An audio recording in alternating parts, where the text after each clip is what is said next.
Hey guy, how are all of you beautiful people? Hope you all are doing great. And yeah, this is the next part of Systematic Shinobi. Now this was an unfortunate match. And not only for Ino. This won't be fun at all. Deki groaned inwardly. And not only that. But how was he supposed to show off, with an opponent he could beat in what amounted to a blink of the eye? And it royally sucked for Ino. He was literally her worst matchup possible. Oh well, nothing for it, he mused with a shrug, before hopping down. Nobody wished him luck. Not even Hinata. Because nobody thought he'd need it, he was sure. While it was a bit disappointing for him. For Ino, as she made her way down, trudging her way down more like, it seemed more as if she was headed towards the gallows. Poor girl. There was a massive grimace on her pretty face as she took her position in front of him and her shoulders were slumped. This seriously isn't fair. The blonde pouted. At least you have the courage to actually face me, Deki replied. There wasn't really much he could do here to console her. They both knew how this would end. It's impressive on of itself you have the guts to stand against the strongest guy here after all. I am pretty great, she agreed, her frown twitching into a brief smile, before she sighed, no way I can beat somebody stronger than Sasuke-kun though. Don't feel too bad about it, Deki shrugged, and spread his arms wide and let his voice become louder, making sure everyone heard him. After all, there isn't a single genin here that can beat me. Hell, every other genin here could come at me at the same time and I'd still clap every single one of them. Yeah, why don't you say that to my face? He heard Naruto shout from behind him. Yeah, don't talk shit, Deki, you prick. Kiba agreed with him. I would be most interested in testing that, Deki-kun, such a youthful boast. Lee added. I hate this kid. Kankuro's grumble was quite audible as well. That doesn't actually make me feel all that much better since I actually do have to fight you and not any of them. Ino pouted. I don't suppose you'd be willing to throw the fight. Usually, I'd be all for it if you made it worth my while, Deki mused, voice lowering so it wasn't heard quite as easily. Sadly, can't do that. It's my mission to go all Tobirama on this exam and make Konoha great again. The second Hokage. Ino raised an eyebrow at him. Wait, mission? I mean, you already heard back in the first exam along with everyone else. I'm the big bad ringer, he grinned. I'm here to kick ass, take names and show off. Basically, since this is a dick measuring contest for all possible clients to see, the old man wanted me, the guy with the biggest dick of all, to swing it around and clap cheeks. Ino took a moment to process his words before nodding. That does kinda make sense with what Hokage-sama just told us. She nodded slowly, before snorting. You should be careful with boasts like that though. What'll you do if somebody actually calls you out and asks you to prove how big a deal you are? She grinned. Depends on who's asking, Deki shrugged, not missing a beat. I mean, if you want me to prove it, I have no problem at all whipping it out, gorgeous. Ino blinked and was stunned into silence, face turning a crimson red. Hyatt sighed. Can we get a move on please? Sure, Deki shrugged, and I'll be generous, Ino, give you a chance to show off. I'll give you 20 seconds, I won't attack back at all, so feel free to come at me with everything you have. Wait, seriously? She blinked again and gaped at him. Seriously serious, he nodded. I mean, you earned your spot here. It wouldn't be kosher if you didn't get the chance to prove your mettle and show if you're Chunin material just because you're up against a guy that can slap around Jonin like little brats. Ino bit her lip. Usually, I'd be insulted at this, but I saw how easily you dismantled that rain guy. This fight would be over in an instant if you didn't. She grudgingly accepted. She had her pride as well after all. All right, enough of this. Hyatt groaned and promptly declared the beginning of the match. Daki crossed his arms and smirked. Ino took that as his approval for her to go right ahead. She visibly channeled chakra through her feet and propelled herself towards him with a burst of speed. It wasn't the shunshin, but more of a rudimentary prelude to it. Not a bad idea either. She rushed through a couple of hand seals, and a cloud of smoke erupted around her, and just like in the previous match, multiple blondes erupted from the smoke. Each were holding handfuls of shuriken and quickly spread apart, spreading out from around his front. Each let loose, slinging 10 shuriken each towards him. A hail of 50 shuriken shot towards him. Only 10 of them were actually real though. The barrage of 10 coming from his far left, Ino had switched her positions with one of her illusionary clones to try and throw him off. A decent use of the Academy clone jutsu. Too bad he could see straight through them. He sidestepped them easily, allowing them to fly straight past his body, and didn't even blink as the rest of the shuriken passed straight through his body as if they were never there. All 5 Inos grimaced noticeably. Damn it. The real blonde cursed, and the other clones disappeared a moment later. She kept rushing him though, lunging into a thrusting knee strike, all her weight and strength behind it. He juked slightly to the side, letting her sail right past him. She landed a moment later and immediately whirled into a roundhouse kick aimed at the back of his head. He stepped forward and let it pass through empty air.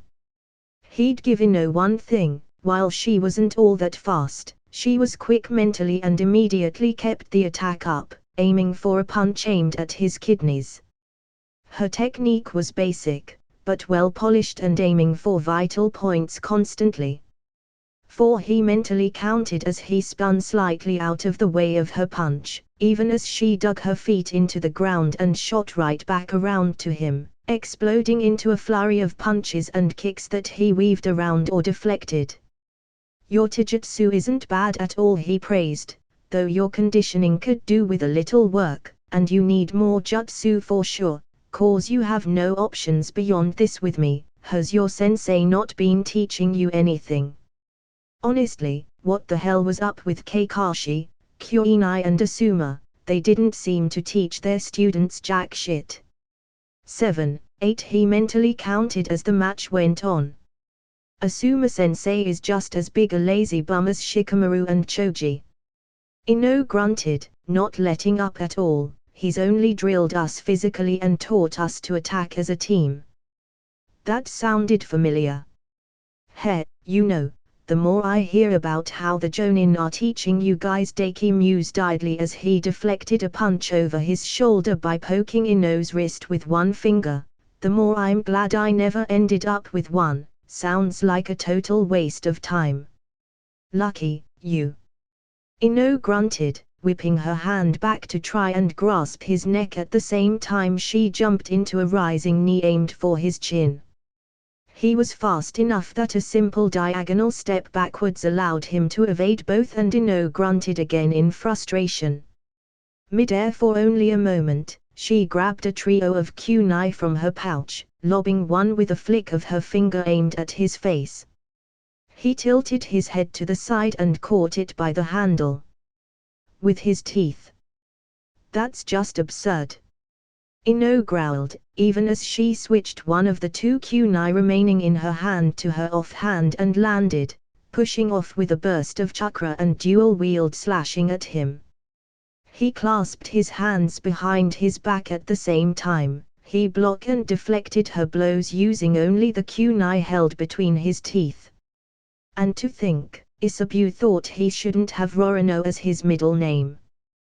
Time ran down quickly, and Ino was no closer to hitting him. 18, 19 he idly counted off. Ino visibly ground her teeth together as he parried one of her slashes down with the kunai in his mouth, the force behind it actually forcing her to kneel on one leg.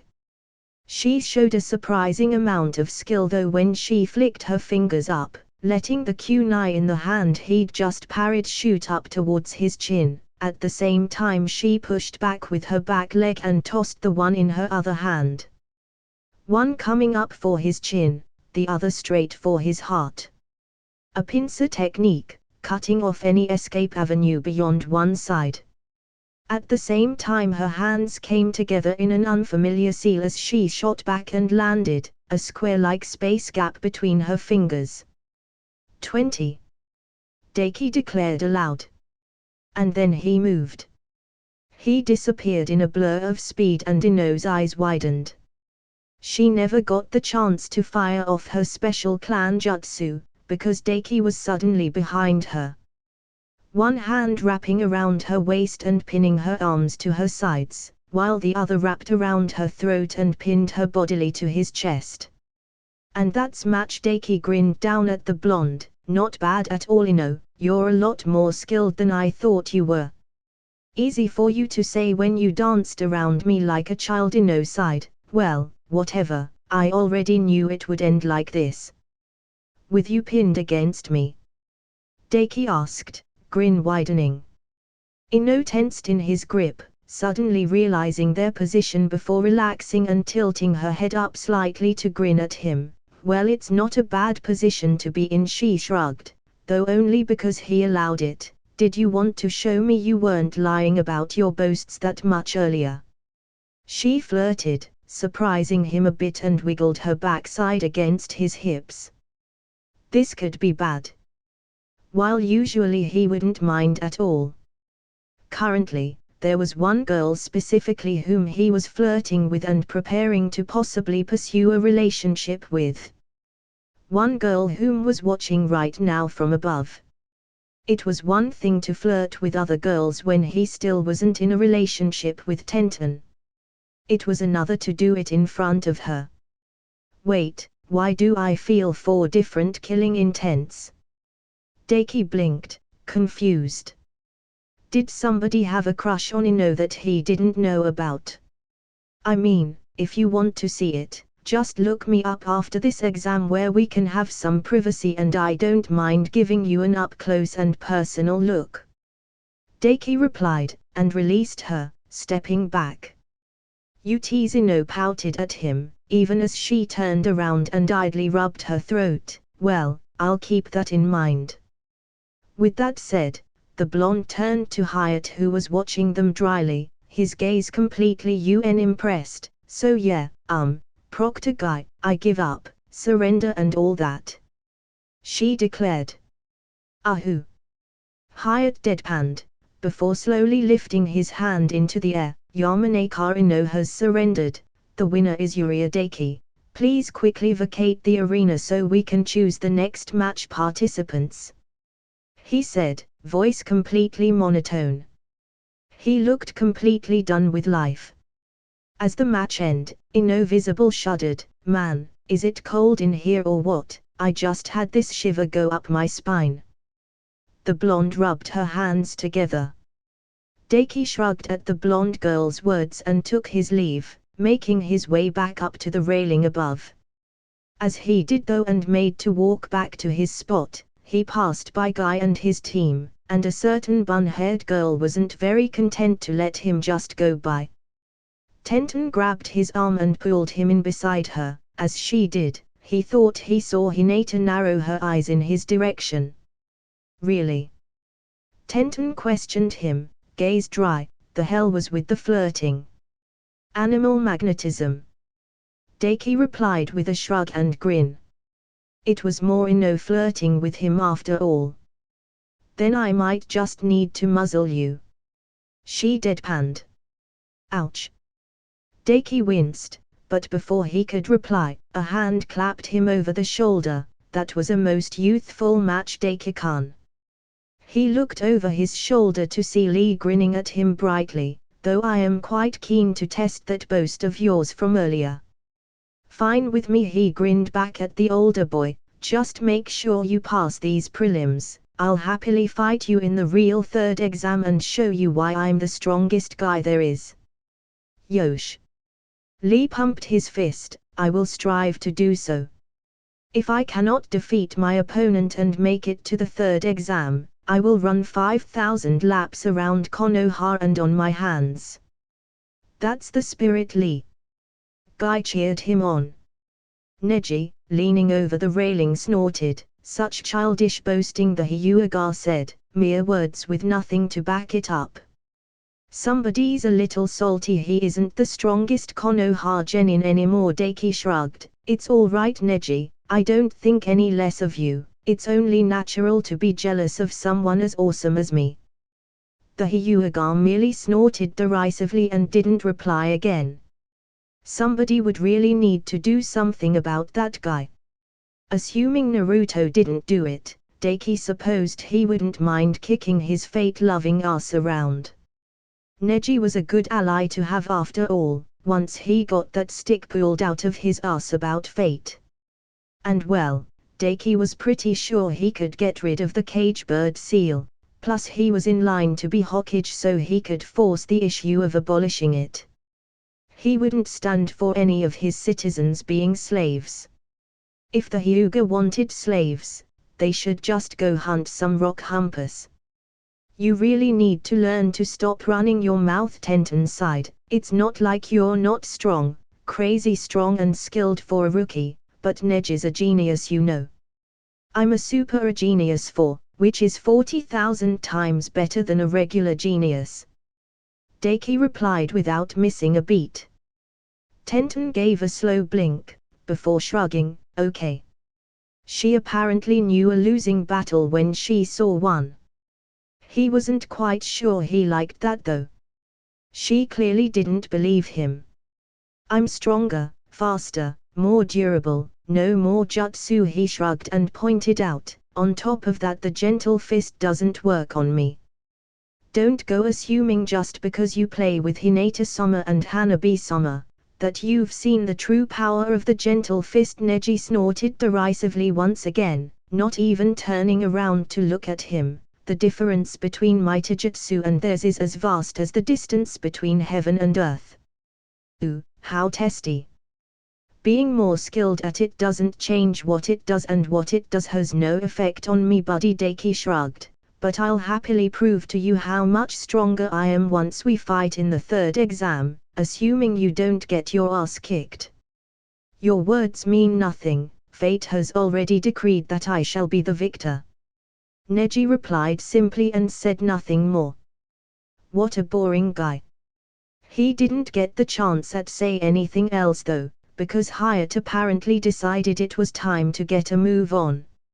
And the huge screen began to rapidly cycle through names. Before landing on two surprising names. Deki blinked. Ha! Tamrai vs Tenten.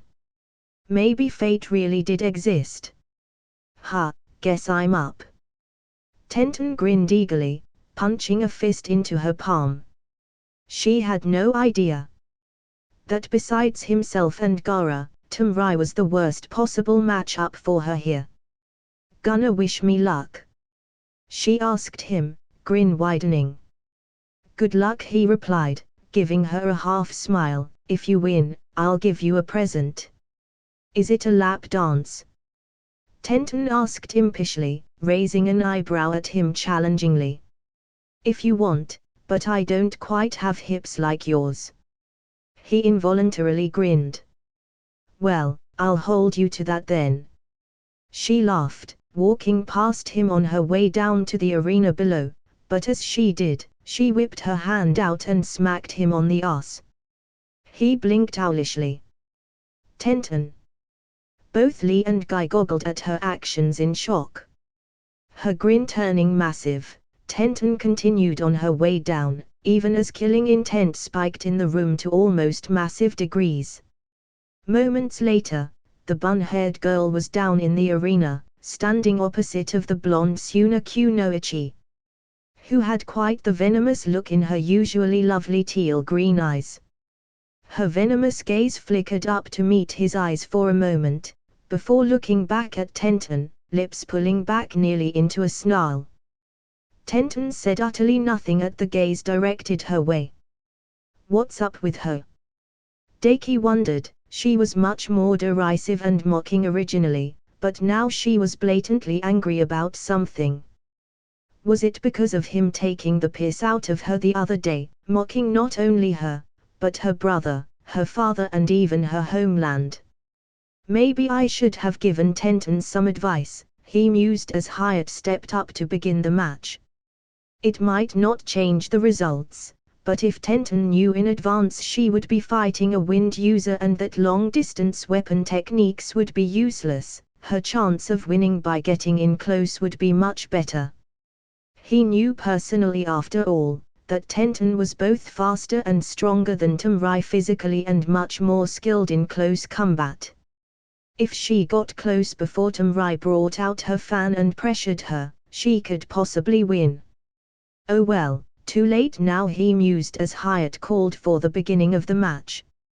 And immediately grimaced as Tenten leaped back, gaining distance, her hands flashing into her equipment pouches and unleashing a bevy of shuriken in the blink of an eye. Each spiraled through the air rapidly, and it wasn't just some random throw, each had their own specific trajectory, spread out and aimed towards Tamrai's vitals. If she was, say, a fire user, she'd have no choice but to dodge and give Tenten the advantage to press her.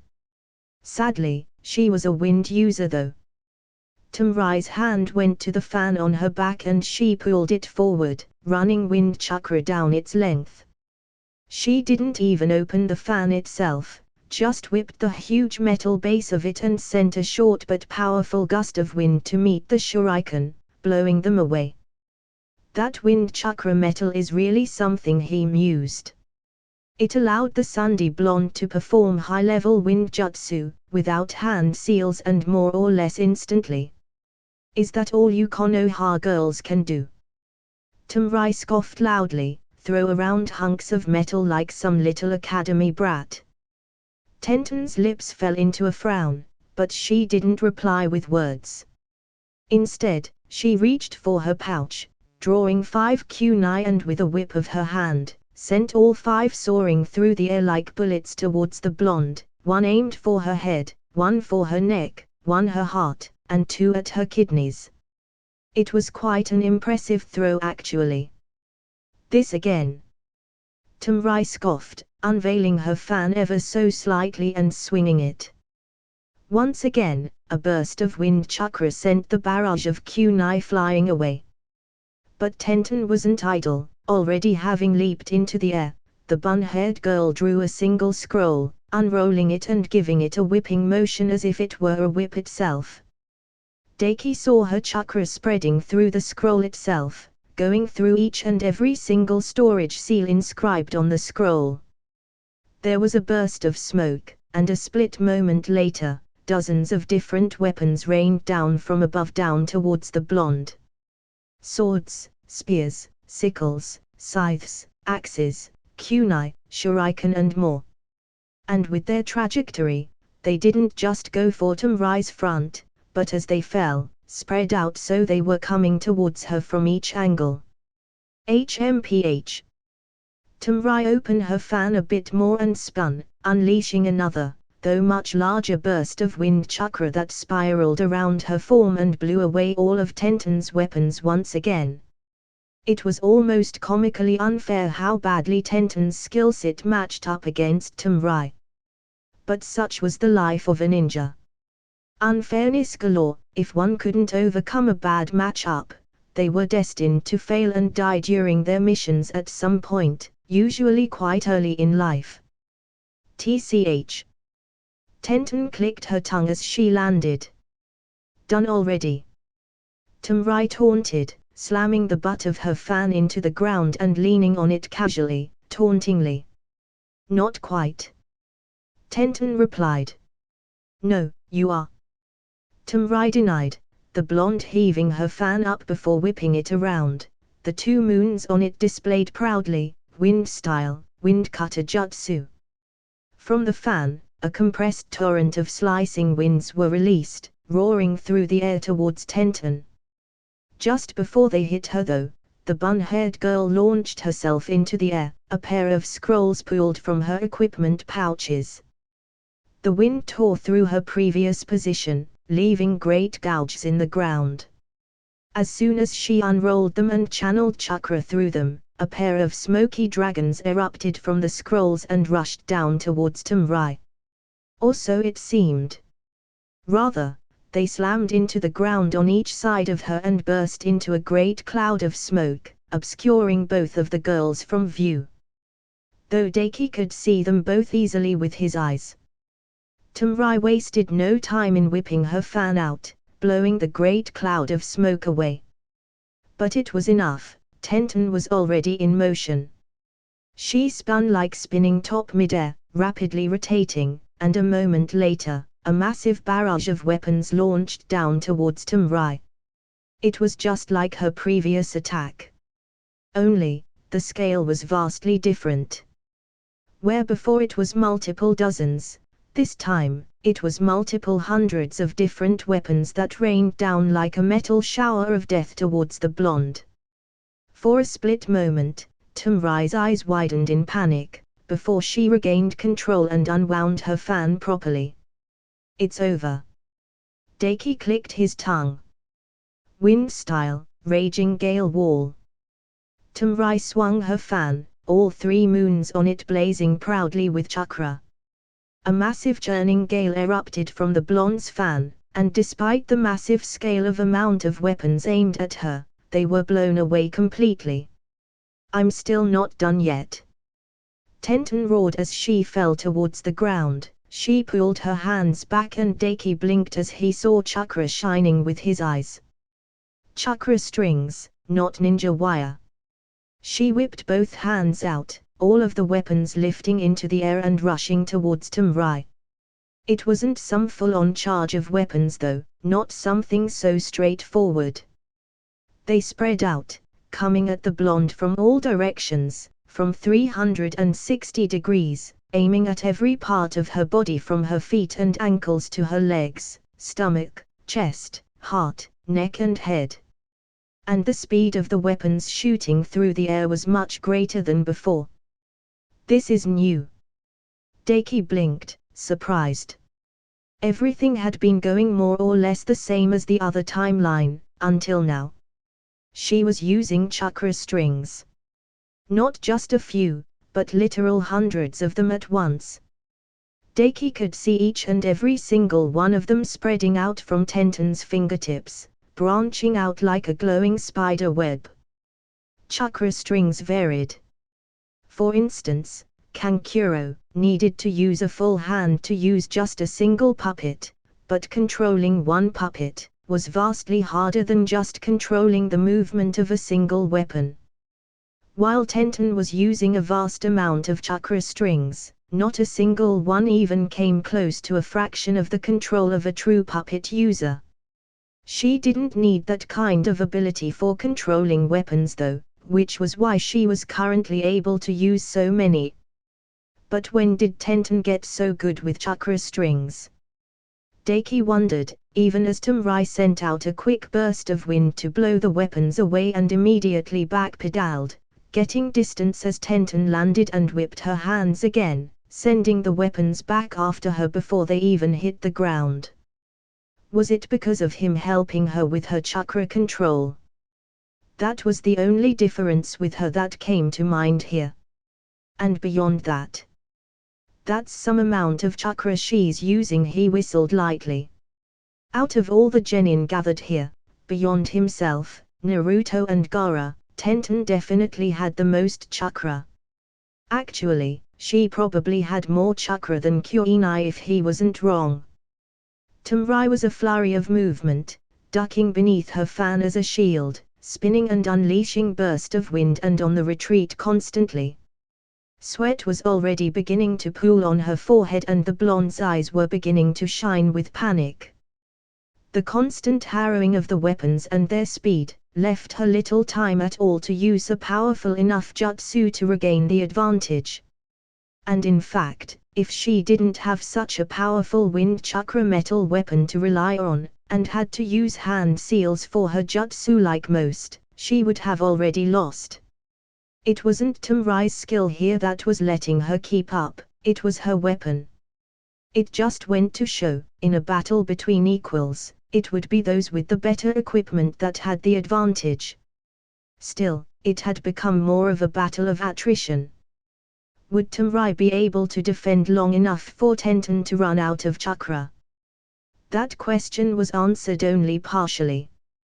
Tenten faltered for just a moment, the sheer amount of chakra she was using visible to him in how quite a few of her chakra strings flickered out, the weapons at the end of them clattering to the ground.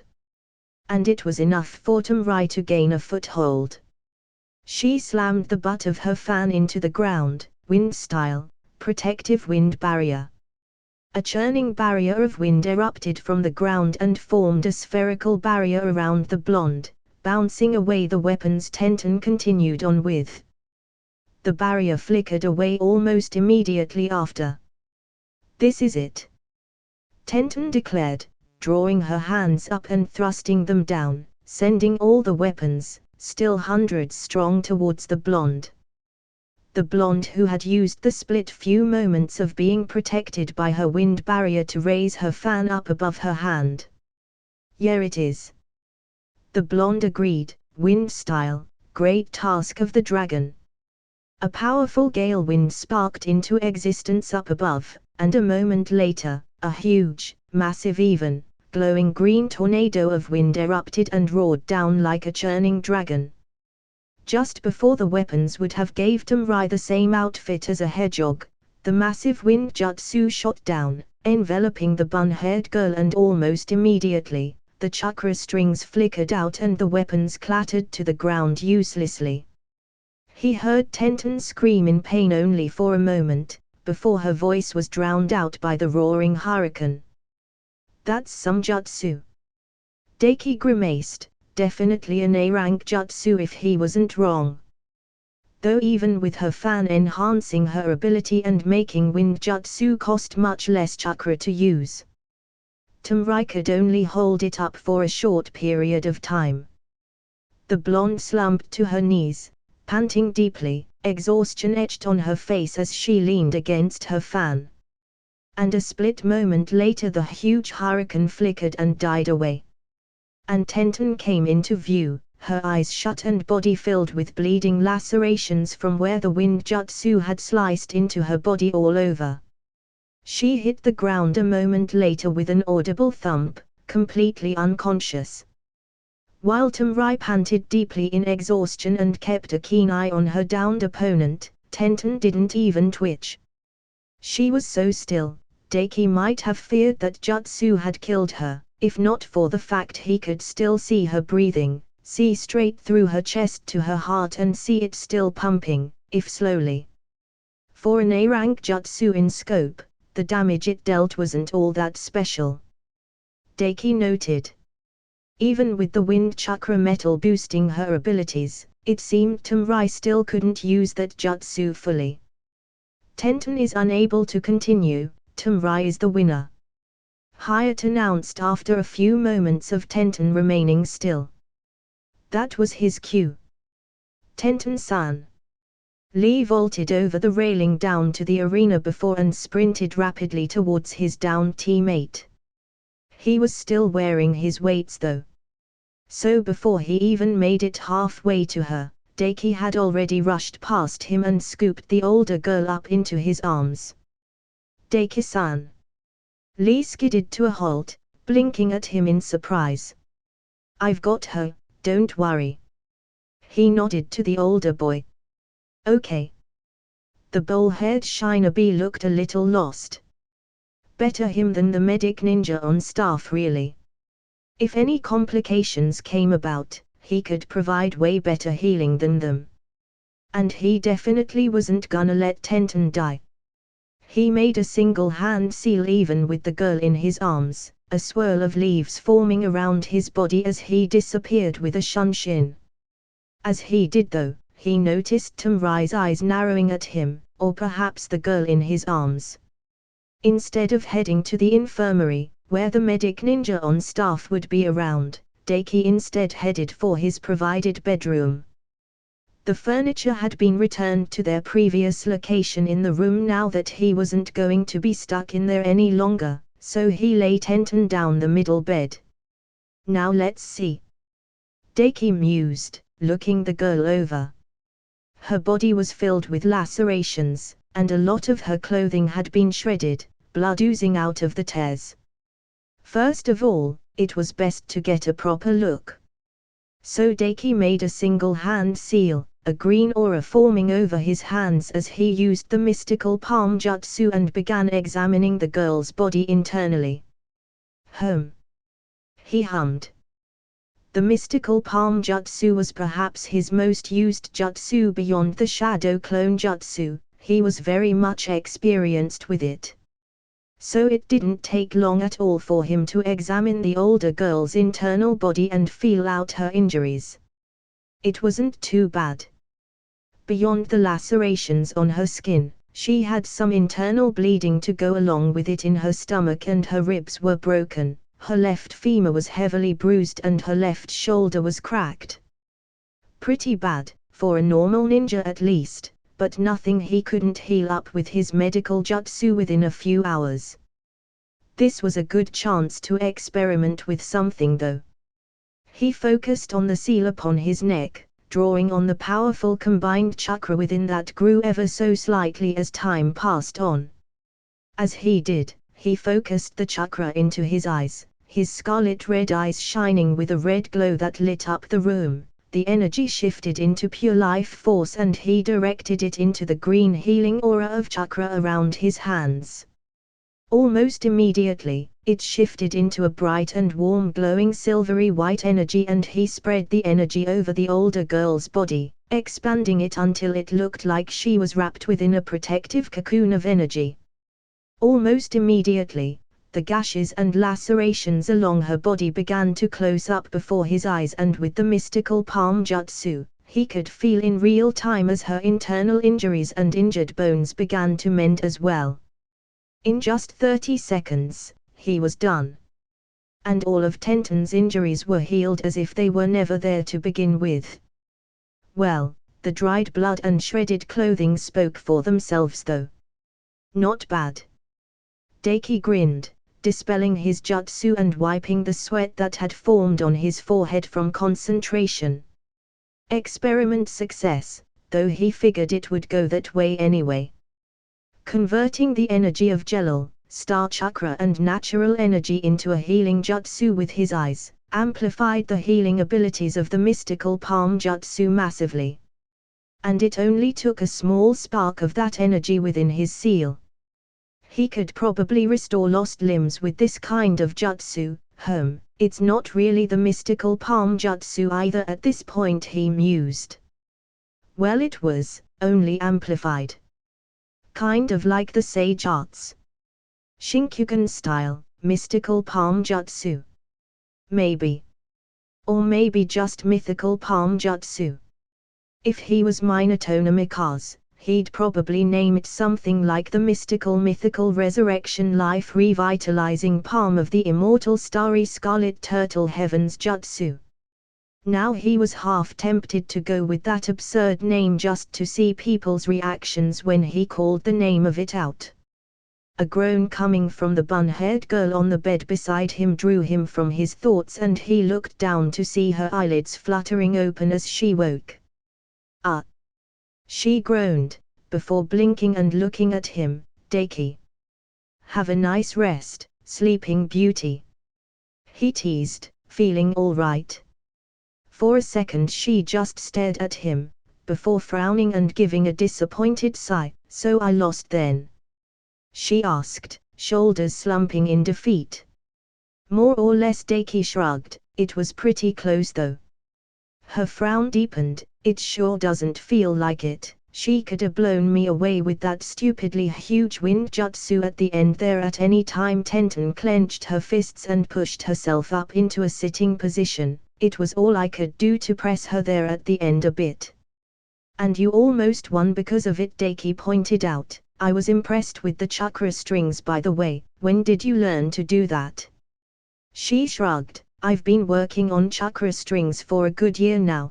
though I'm not all that good with them. Even tried my hand at using puppets once, but I can only control one even with all my fingers," Tenten replied. "After my training with you, my chakra control got way better, and I figured using them like this I could make up for a lack of quality with quantity, but well, you see where that got me." She sighed. "There's no shame in losing to Tamrai, you know," he assured her. "She's a year older than you and is the oldest kid of the Kazekage. On top of that, she could only use her wind jutsu like she did because her weapon is a pretty high-grade wind chakra metal. Plus, wind jutsu is one of the worst matchups for you." Hell, she did far better than her other self had, at least. Tenten snorted. "A loss is a loss, Daki. The excuses pretty it up, but I still got my ass kicked." She shrugged. "Though, you seem to know a lot about her. Something you'd like to tell me?" She arched a brow at him and gave him a dry gaze. "She confronted me over making fun of her brothers and village," he admitted. Ahu, Tenten's arched eyebrow seemed to pierce into him. "And you flirted with her?" she accused. Smartly on her part. "Maybe," he shrugged, "though in my defense, she confronted me before you got to the tower." The bun-haired girl sighed. "I'm really gonna need to muzzle you, maybe get you spayed while I'm at it." Tenten shook her head. "So, how long have I been out? Did I miss the end of the prelims?" "Nah, it's only been about 10 minutes at most," Daki replied. "I just brought you back here to my room instead of the infirmary to heal you up quick and personally make sure you didn't suffer much." Oh, she blinked blankly for a moment, before a small smile formed on her lips. "Thanks, I guess, though shouldn't you be keeping an eye on everyone to know what you'll be up against in the third exam?" Now he waved her off. "I already know what everyone taking part in the exam is capable of, and there's nobody here that can beat me." She snorted. "I hope that arrogance bites you in the ass someday. It'll break its teeth trying." He smirked. Tenten shook her head. "So not cute, Daki," she replied, before sighing and leaning back into the pillow, her arm coming up to cover her eyes. "It's frustrating," she admitted. Daki was savvy enough to know she wasn't talking about his cocky arrogance. "This time, losing?"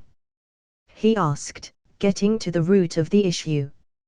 Failing to keep up, she replied. "I've always been way below Neji, but even Lee's leaving me in the dust. Guy-sensei has even been teaching him a super special jutsu lately.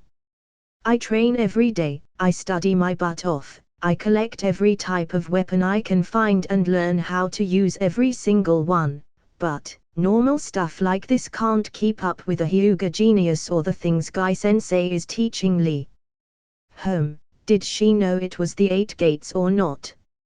Daki assumed she did. After all, to use the Lotus, Lee had to open the first gate, and he wasn't shy in using it last he remembered.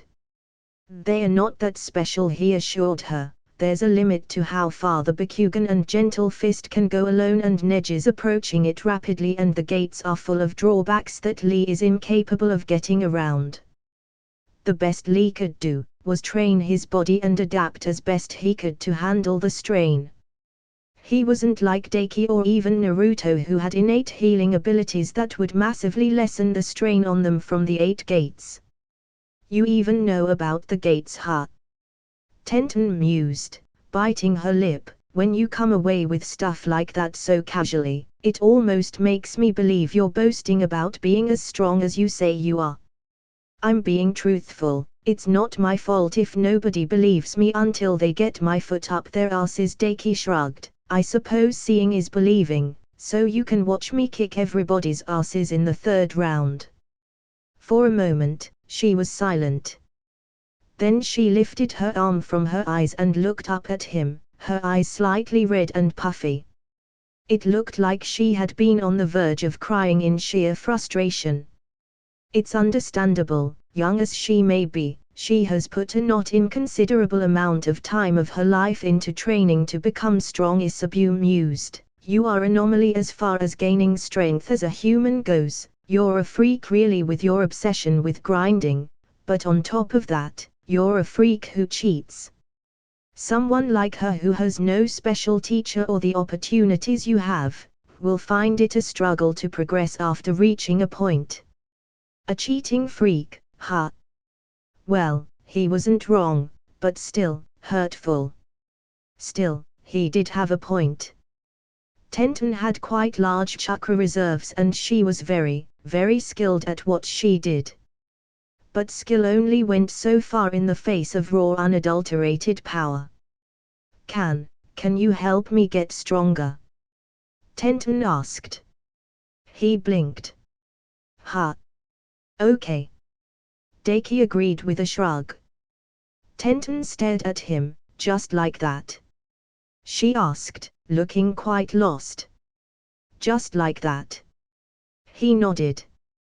While he was going to be pursuing a possible relationship with this girl and as such it would be in his best interests to make sure she didn't kick the bucket on missions, there was also something else. Tenten had trained with more or less every type of weapon, to the point where she was basically a master of almost every type of weapon, or at least every type of general weapon shape. On top of that, she in the future would have went on to be able to use the tools of the Sage of Six Paths, be better with them even than the Gold and Silver Brothers, or Derue. The skill was there, the potential was there and the drive was there. If he helped power her up, she would be a great help in the future. Honestly, out of all the Konoha 12 as they were called in the other timeline, besides Naruto and Sasuke, Tenten was probably the easiest of them all for him to help reach S-class tier. Especially with what he had sitting in his Dimension 4 seal gathering dust. Well, not really since there wasn't any dust in there, but the point remained. I kind of expected to have to plead with you a bit or something, maybe bribe you. Tenten pointed out slowly. I mean, you still can, it might make me help you even more, he pointed out with a grin. I'm partial to lap dances. I know, she cut him off, giving him a dry look. You're an idiot, you know that.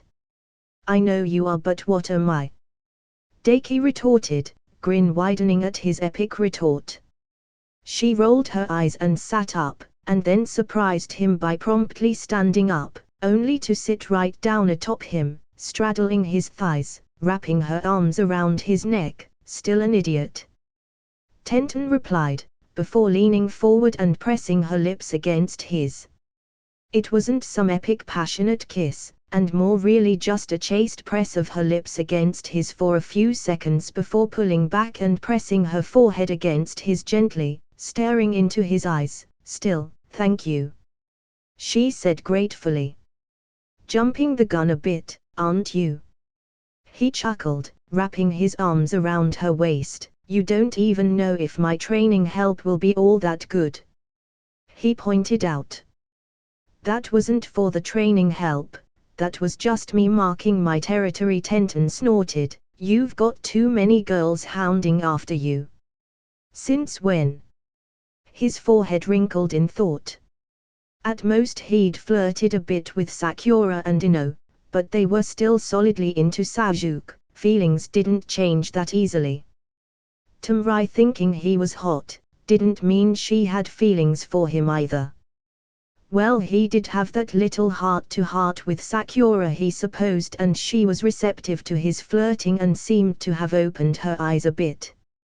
But that didn't really change anything at the moment. And it wasn't like she knew anything about his arrangement with Anko. Which, now that he thought about, probably wouldn't go anywhere since Tenten was all but saying she wanted to date him right now. He was a lot of things. Many of them bad, such as an asshole, a prick, a serial killer, a thief, a bastard, devilishly handsome. But he wouldn't cheat on someone. Unless they were cunts. Well, that sucks.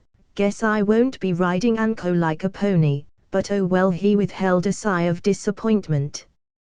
Well, not really a big deal in the grand scheme of things. How do you flirt so easily and so much, yet still be such a dunce about this kind of thing? Tenten arched an eyebrow at him, deadpan look in her eyes. I'm a genius, what can I say? Daki shrugged and unwound his arms from the older girl's waist, holding one arm up, but since you're big on marking your territory apparently, these will probably fit you best. He focused on the Dimension 4 seal and pulled one of the summoning contracts out of it, the huge scroll appearing atop his palm a moment later. What's that? Tenten looked up, confused. A summoning contract I made, he replied, for a pack of giant black-maned wolves. They are big and will get tougher and smarter thanks to the contract, though they need training, so that'll be up to you. What? Tenten stared at him blankly. How the heck am I supposed to train giant wolves? Kakashi owes me instructions on training Ninken, so I'll give them to you, Daki replied. I'll give you or show you everything you need to do to become super strong. The actual training will still be up to you though. He couldn't hold her hand through it, not when he still had a ton of shit and training of his own to go through. Oh, Tenten blinked. Wait, you're just giving me what amounts to being able to make my own summoning clan, training and all. Like, how do you even make a summoning contract anyway? 'Cause I'm awesome, like I keep saying, he shrugged, and yeah. A lot of what I'll help you out with will have to wait until after these prelims though, and during the month leading up to the third exam. What do you mean a month leading up to the third exam?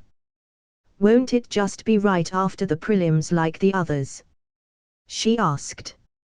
Nah, there'll be a month break before it to give everyone a chance to train more and show off to those coming to watch. He replied. That makes sense going by what the Hokage said. Tenten nodded, but, how do you know that? 'Cause I'm the next Hokage. Daki smirked. Tenten rolled her eyes. If you didn't want to tell me, you could have just said it was a secret. Like anyone will believe that. She snorted. Why was it nobody ever believed him when he told the truth so blatantly? She unwound her arms from his neck and stood up, accepting the scroll from him. Still, thanks for this. She smiled down at him, summoning scroll in her arms. Don't mention it, he waved her off. Just call me Sugar Daddy Daki. He winked at her. You have some weird fetishes, you know that. She replied blandly. First there was that simpering personality you had me put on, then the lap dance obsession, and now this. It sure was lonely being a genius. Nobody understood his greatness but himself.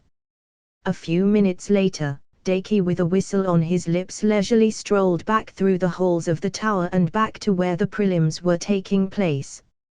When he entered, it was just in time to hear.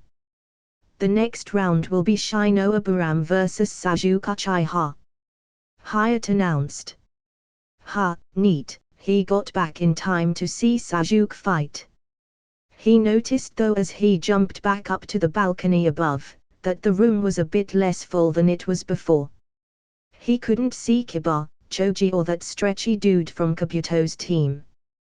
He passed by Team 10 on his way over to Team 7 and couldn't even give Ino a wink as he went past. His attention was drawn to Shikamaru. The shirtless Shikamaru, whose bare torso was littered with claw marks. Have a wild night, buddy? He asked with a grin. Shikamaru just gave him a bland look. That would have probably be even more troublesome, he replied. No, I just fought Kiba. Him and his puppy were a massive drag to take down. Ha, he beat Kiba. Interesting. Daki would have pegged Kiba to be the one to win a match-up between those two in an area like this. Where's Choji? He asked.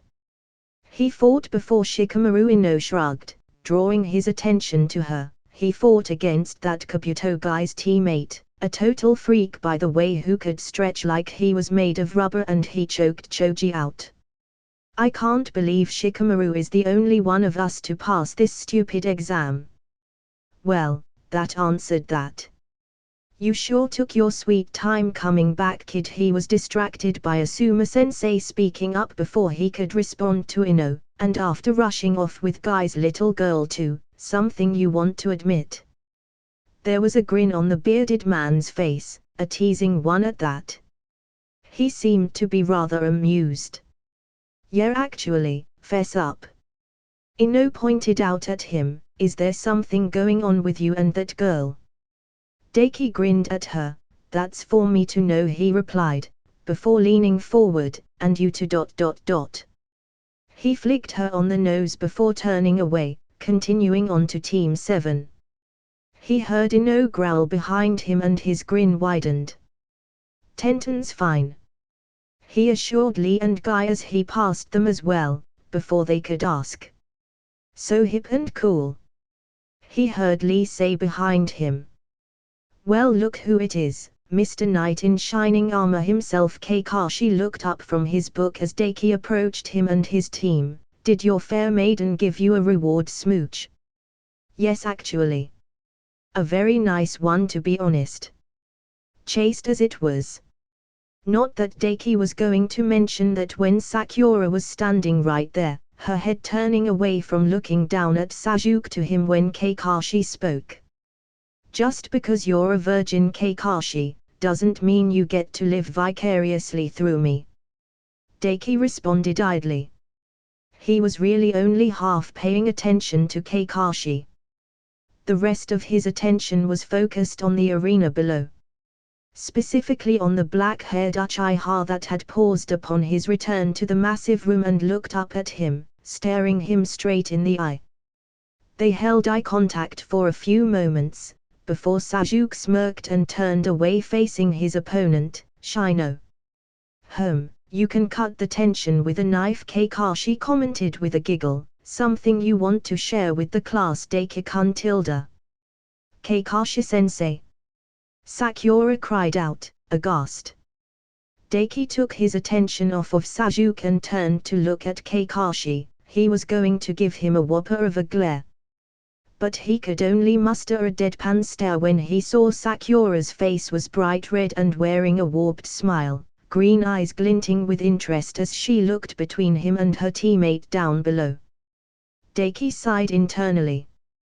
He forgot she was actually a total closet pervert and was into that kind of thing, or so Naruto's reverse harem jutsu from the other timeline had him believe. I don't get it. Naruto added, eyes narrowed into thin slits and face scrunched up in thought, making him look a bit like a fox. There's nothing to get. Daiki assured him with a wave of his hand. Kakashi is just a sad sack who's been dateless for so long that he's seeing things. Now that's just hurtful, Kakashi shrugged, I smiling all the way, but I'll have you know I see plenty of women. Name one. Daiki snorted. Your mother. Kakashi's grin was so broad it was visible through his mask. Kakashi-sensei, you can't say that. Sakura gaped at the man, head whipping around to stare at the man in shock. I just did, tee-hee. The man giggled, unashamedly.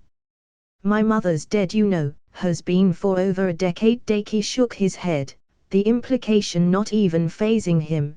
That says a lot about you, that your go-to is banging a corpse. I'm a man of cultured tastes. Kakashi shrugged his words off again, unlike a child like yourself. More like a man of small ability. Daiki emphasized the word ability and gave a roll of his eyes. If he wanted to play it like this, he could do it too. The only way for you to get to a girl's heart is with that Chidori of yours. Kakashi twitched, though it was so quick and so small. Daiki doubted Sakura or Naruto picked up on it. You're one ruthless kid, you know that. He shook his head. You started it. Daiki rolled his shoulders and smirked. I suppose I did. Kakashi nodded, fair enough. And that was that. I don't have any idea what's going on. Naruto was looking even more lost. Sakura nodded right alongside him. I don't get it either, the pink-haired girl admitted and gave them both an odd glance. Why were you insulting each other like that? And bringing up someone's dead mother is just mean, Kakashi-sensei, especially like that. Naruto nodded. Daki's a cocky dick, but you don't just say that to somebody, Kakashi-sensei. It's nothing personal, kind of. Kakashi chuckled. I'm just doing my civic duty to deflate the ego of one of our up-and-coming valued Shinobi before it gets him killed. I just have fun taking the piss out of this guy. Daki crossed his arms and nodded his head in agreement with the man. Besides, we'd be pretty shitty Shinobi if insulting a dead loved one was enough to make us lose our cool. True, Kakashi nodded. For a hormonal cocky little brat you have a remarkable control of your temper. Most in the same situation as you family-wise, would have flown off the handle at something like that. Yes, well, he was long since accustomed to yo mama jokes and insults. Anyone who spent any time on the internet needed some thick skin unless they only frequented hugbox safe spaces. Naruto grimaced noticeably and opened his mouth to respond, but the whiskered blonde was cut off by Hyatt. Shinobi vs Sasuke Uchiha, begin. The proctor called out. As soon as the fight began, both fighters moved in the exact same direction. Sasuke exploded forward, chakra pushing from his feet to give him an accelerated boost, and rushed towards Shino in a blur of speed. Sasuke had learned that little trick as well. Well, not like he can copy my jutsu, so it's no wonder he doesn't know the body flicker yet. Daki mused. Sasuke could copy his taijutsu techniques, but he couldn't copy his ninjutsu. The way the Sharingan worked, was that it imitated those in the vision of it perfectly and ingrained that in the user's memory with perfect recollection, akin to photographic memory. The problem in this case was that, thanks to the Shinkugan, he could wholly mask his chakra from even the Sharingan, and as such, Sasuke was unable to copy any of the jutsu he used when they sparred. As Sasuke rushed him, Shino fled in the same direction, backpedaling backwards rapidly to get distance, though noticeably much slower than Sasuke.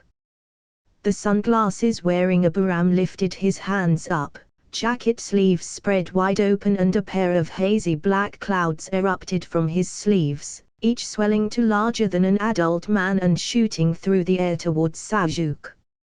Though these clouds were not made of vapor or smoke, but rather, tiny buzzing chakra-absorbing insects.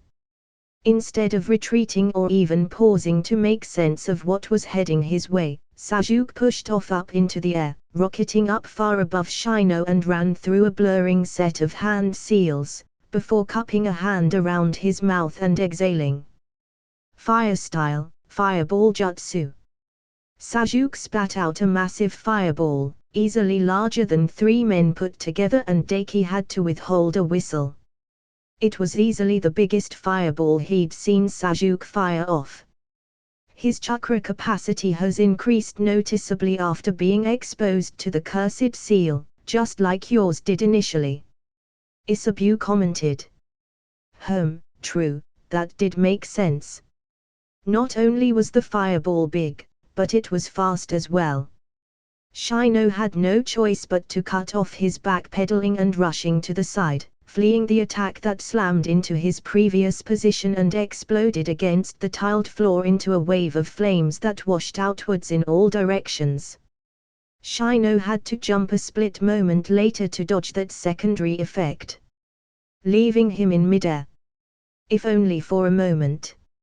A moment Sasuke took advantage of.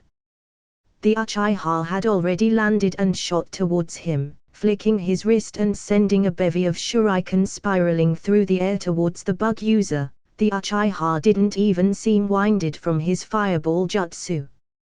By my estimates, his chakra capacity is currently around what yours was when we first met. Isabu added. That wasn't bad at all. If he remembered right, when they first met, his chakra capacity was approaching 50,000 and was in the Jonin tier. Shino drew a kunai in the blink of an eye and parried the shuriken coming his way, diverting them from slicing into his body. But it kept his attention busy for a split few milliseconds, which were precious when it came to ninja-on-ninja combat. Even academy brats barely out of their toddler years could outpace a sports car back from the other world after all. And Sasuke was far faster than one of them. Faster now even than he originally would have been. And Shino didn't seem to have changed at all. In parrying the shuriken, Shino lost sight of Sasuke, though Deki did not. The Uchiha circled around in a blur, getting around the bug user as he turned, right in time for Sasuke to spring forward, launching a high kick that caught the bug user under the chin. Hot! Deki's eyebrow rose in interest as Shino rocketed up into the air from the force of the blow, laying prone and airborne up above. And Sasuke used that chance to push up off of the leg he'd sprung off of to kick Shino and shoot up into the air after him. That's... He heard Lee shout in shock. Yep, Shadow of the Dancing Leaf. Though, imperfect by the looks of it. It did get him into Shino's blind spot though. And Sasuke took supreme advantage of that, hooking a leg around Shino's waist from behind and spinning them both around before lashing out with an elbow that caught Shino in the throat as he tried to retaliate with the kunai in his hand. The bug user choked and Sasuke took his chance to launch into a barrage of revolving kicks all over Shino's body on the way down, before finishing with a handstand atop the other boy's head and driving a double mule kick straight into his torso, smashing him into the ground. Shino didn't stand a chance. Sasuke sprung off of their former classmate's head and landed lightly on his feet, dusting off his hands and looking away from the prone boy. Instead of paying attention to Shino whom he'd just defeated, the boy looked at Deki and smirked at him. He could practically feel the smug confidence radiating off the boy and he understood exactly what he was saying even without words. You're next. Nobody said a thing for a few moments, until a good 5 or so seconds passed without any motion from Shino. After all, the chance was there that the boy had switched out with a bug clone. Though of course he hadn't.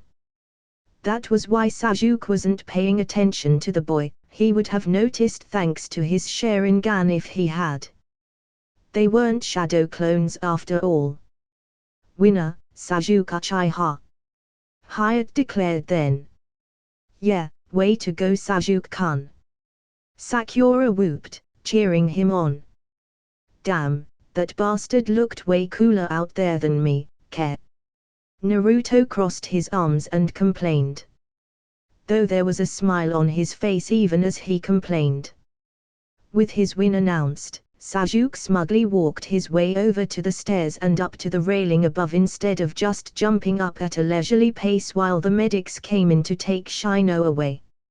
As that happened, Hyatt looked to the huge electronic screen at the end of the room just as it lit up again and landed on two familiar names. Kankuro vs Hinata Hyuga. Ha! Well, that was an interesting change as well.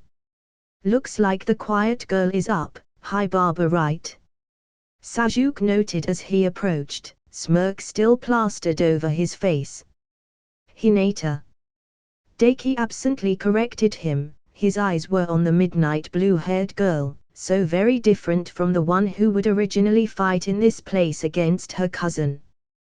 Kankuro had a huge smirk of his own on his face as he swaggered down, supremely confident. Hinata though, walked at a measured pace, face blank and head held high. If it was the her from before, she'd be shrinking away from all the eyes on her. That's what I said. Sasuke shrugged and stood beside him, leaning on the railing. Looks like she's up against that loser from the sand as well. He wasn't that impressive when we ran into him. Let's see if this girl has actually become worth anything. I'll be disappointed if she loses pathetically after training with you. You will.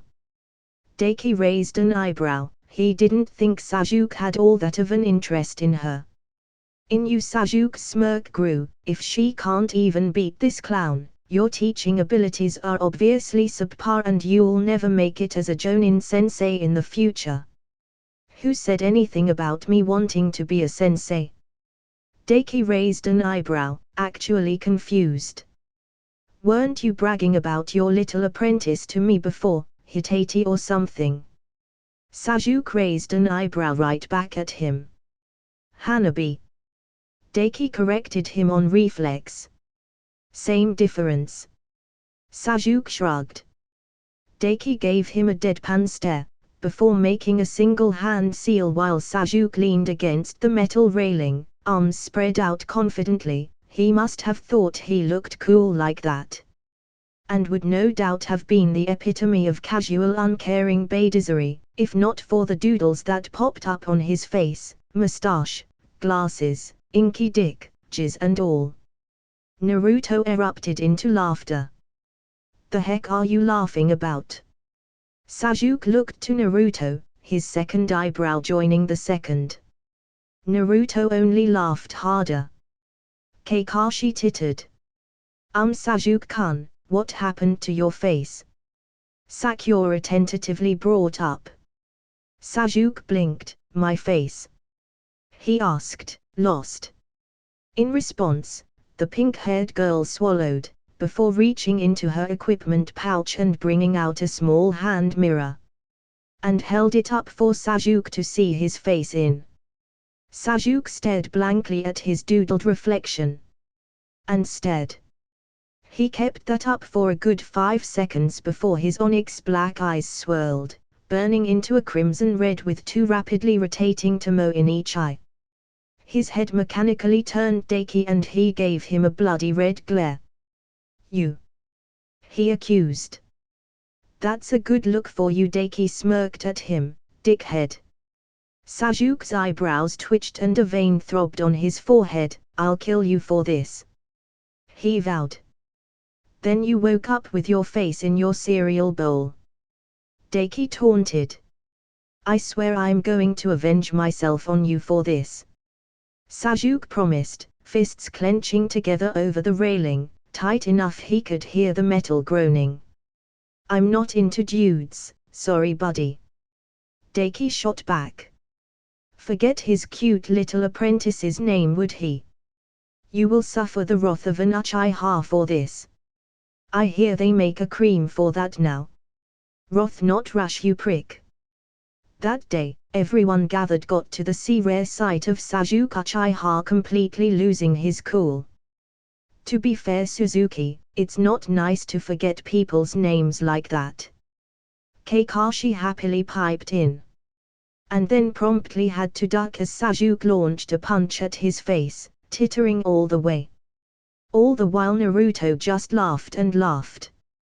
The whiskered blonde laughed until tears came to his eyes, and he collapsed on his backside holding his stomach from the sheer hilarity he felt.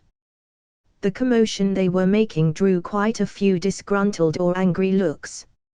Specifically from the Sand team, even more specifically, Tumrai was giving him the evil eye once again. Not that he was all that bothered with it. Or anyone giving him any angry looks for that matter. Still, Hyatt gave them a pointed look. Their shenanigans were causing enough of a ruckus that it was holding up the next match. So Daiki, being the ever-generous lad he was, sealed away the doodles once more. It didn't stop Sajuke from glaring at him though. Hate you, he said, leaning over the railing, facing down at the arena below, but his attention was on him, eyes glaring through his peripherals. Hate you so much. You know, they say there's a fine line between love and hate, Kakashi hummed, and Daiki resisted the urge to snort as Sajuke wrinkled his nose in disgust. Still, fun as this is, what brings you to our little corner of the railing? We're standing right in the middle of it. Daiki deadpanned, only for Kakashi to shrug. I'm here for my payment, remember. Oh, is that so? Kakashi mused, before reaching into his pouch and pulling out a rolled-up scroll and tossing it Daki's way. "There you go." "Wait, what payment? What's in the scroll?" Naruto asked as Daki caught it. "Training methods for training dogs." The Genin shrugged, slipping it into his own pouch. That just seemed to confuse Naruto, and he wasn't alone. "Why?" Sakura asked, eyebrows raised and giving him an odd look. "I don't think how much of a dog you are factors into this kind of thing." Sasuke snorted, a smirk spreading across his face at Sakura's little dig at him. "Woof woof," Daki replied. Sakura gave him a dry look. His attention was taken by the two who had made their way downstairs while their little commotion was going on.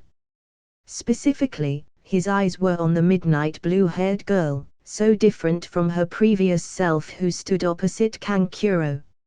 "Oh great," Kankuro huffed, "not only do I need to fight a brat, but a little girl at that," he commented, arms crossed casually. Hinata didn't respond at all to his words. Instead she ignored him entirely and looked over her shoulder, her pale white eyes locking with Daki's own. Kankuro audibly growled at being ignored, as if slighted.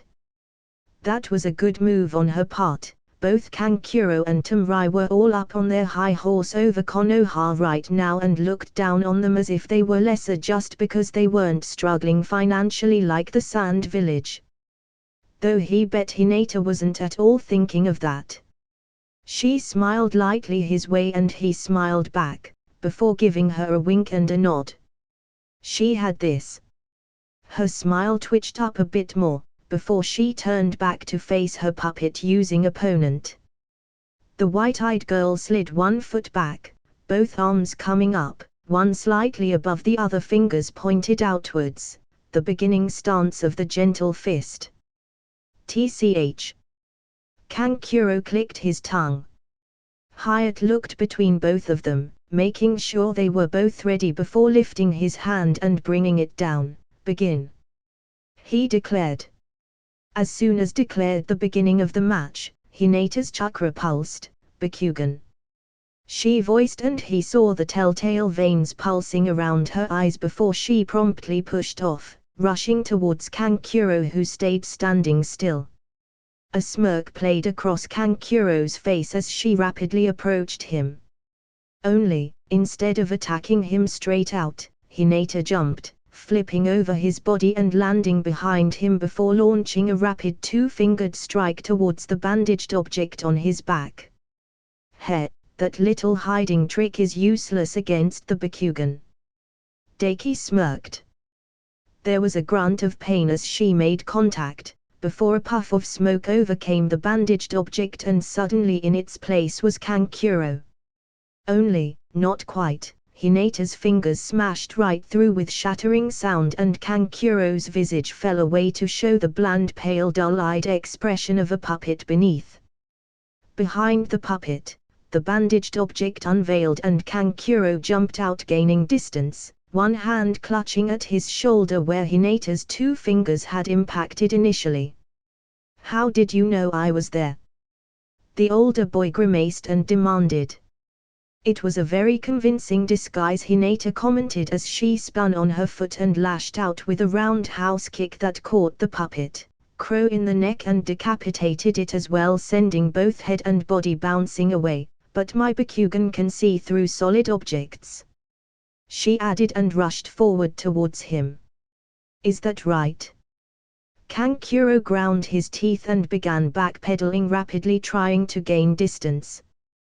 The fingers of his free hand twitched, chakra strings in full view for Daki thanks to his eyes, and he saw the puppet crow that had hit the ground, split apart into several different pitches, before blades erupted from the split ends of its parts and shot towards Hinata from behind.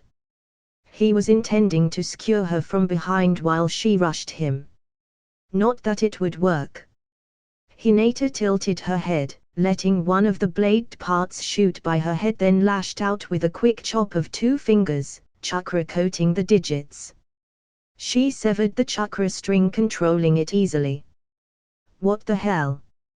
Kankuro gaped, eyes wide with shock.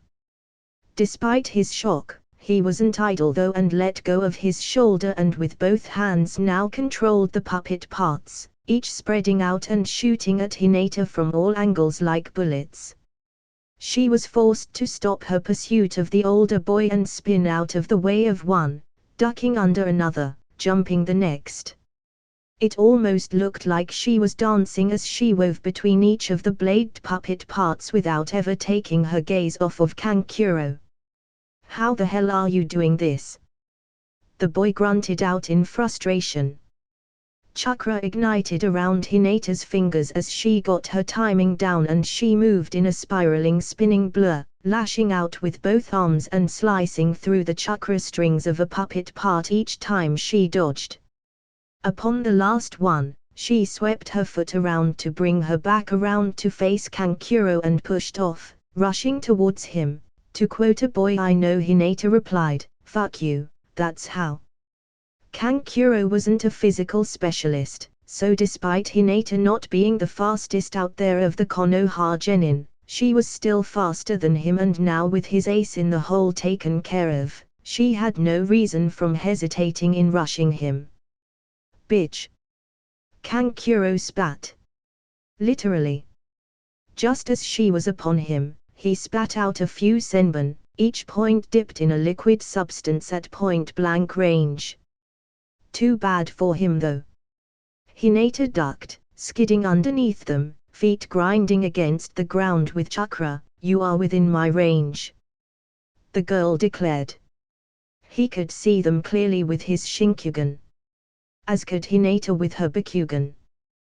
"2 palms," Hinata declared softly as one palm smacked into his solar plexus, while the other caught him in the chin, before she spun again and smacked his shoulders with 2 strikes and continued on. 4 palms, 8 palms, 16 palms, 8 trigrams, 32 palms.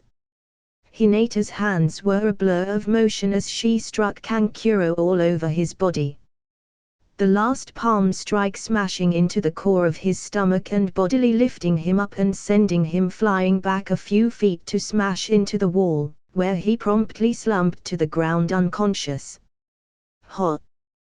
Daki's eyebrows rose in interest. That was new. She could already use the 32 palms. From what he remembered, Hinata didn't actually learn that before until the time skip. She hadn't even shown that off while training with him.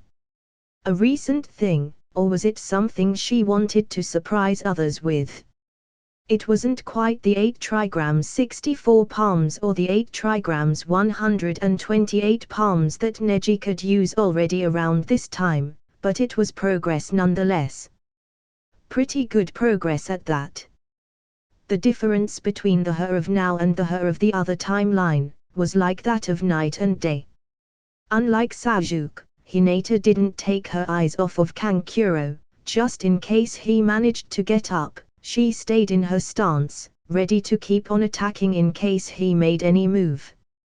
"Hinata Hyuga is the winner," Hyatt declared after a few seconds of the puppet user remaining limp on the ground. Only then, after being declared the winner, did Hinata relax, sliding out of her stance and letting out a noticeable sigh of relief. "When did Hinata get so strong?" Sakura commented. "You can thank this idiot for that," Sasuke snorted, jabbing a thumb at Daki. "She's been training with this doof almost as much as me." Sakura blinked before looking at Daki and her gaze turned dry. "That makes sense. Hinata is cute, especially with that longer hair, and I remember someone going on about how he liked longer hair as well." The pink-haired Kunoichi commented. Her gaze flickered down to her hands where the seals he placed on her for his jutsu was. "Well, the results speak for themselves." He shrugged, before looking to his side, specifically where Team Guy was. Lee was clapping happily, as was Guy. His attention though was drawn to the other male member of their team. Neji had his hands gripped around the railing so hard Daki wouldn't be surprised if the metal was warped, and he was visibly gritting his teeth angrily. Dude needed to take a chill pill, man. That could be a problem though. Neji is pretty strong and a great ally to have, but with this, Naruto isn't exactly gonna get the motivation to kick his ass and remove that huge stick from it, he mused. So would he have to take care of that then?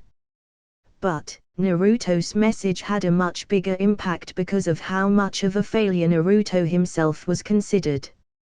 Despite never actually being one, just poorly trained and ignorant.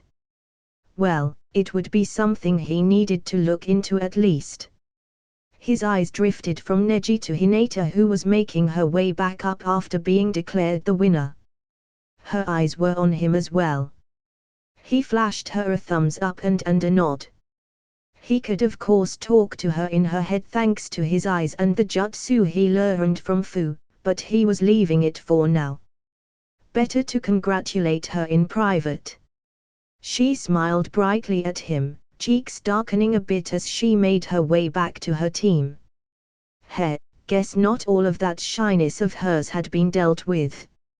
It was cute though when it wasn't her main trait. He looked away as she reached her team and was congratulated by Kyoinai and Shino, Kiba still being in the infirmary. And he was just in time to see the huge electronic board light up once again and rapidly cycle through names before landing on 2 of the 4 left ready to fight. Sakura Hirano vs Neji Hyuga. Ha. Well, she's fucked. Daki mused. Then again, better Neji than Gaara. But she would have been better off getting Lee. Lee, while vastly stronger, would at least not hurt her too badly and would go easy on her, giving her the chance at least to display her skills. Wait. Lee and Gaara were the only 2 who hadn't fought yet. I guess some things are written in the stars, he mused. That could either be really good or really bad. If things go the way they did in the other timeline, then I should get ready to step in. Sure, Lee had a whole character growth thing with his broken limbs and risking his life in his operation, and Guy showed how amazing of a sensei he was, for Lee at least, willing to die with him if it failed. But just in case things do go wrong, I'd rather have Guy around, he thought. If it came to it, he'd heal Lee's legs himself using life force, but he'd really rather not waste any after emptying his reserves as he did before. As soon as her name appeared on the electronic board, Sakura had frozen up. She stared at her name displayed on the screen like a deer caught in headlights. Looks like it's your turn, Sakura-chan. Naruto didn't read her mood very well and thumped her on the shoulder happily. All you need to do is kick this guy's ass and all 3 of us will have made it through. Yeah. She replied dazedly, biting her lip. Kakashi didn't say a word to her, not that Daki blamed him, while Sasuke looked at the pink-haired girl with a raised eyebrow and didn't say a word either. He was just waiting for her choice. She should have known it was coming at this point when Hinata and Kankuro got called up. It had left only 3 possible options for her opponent and prepared something at the very least. Her head turned almost mechanically and she glanced at him out of the corner of her eyes, meeting his own. She seemed to want to say something to him. What are my chances of beating this guy with that jutsu you gave me? She asked. He'd like to tell her she had a chance. Maybe give her some advice that would let her gain an advantage.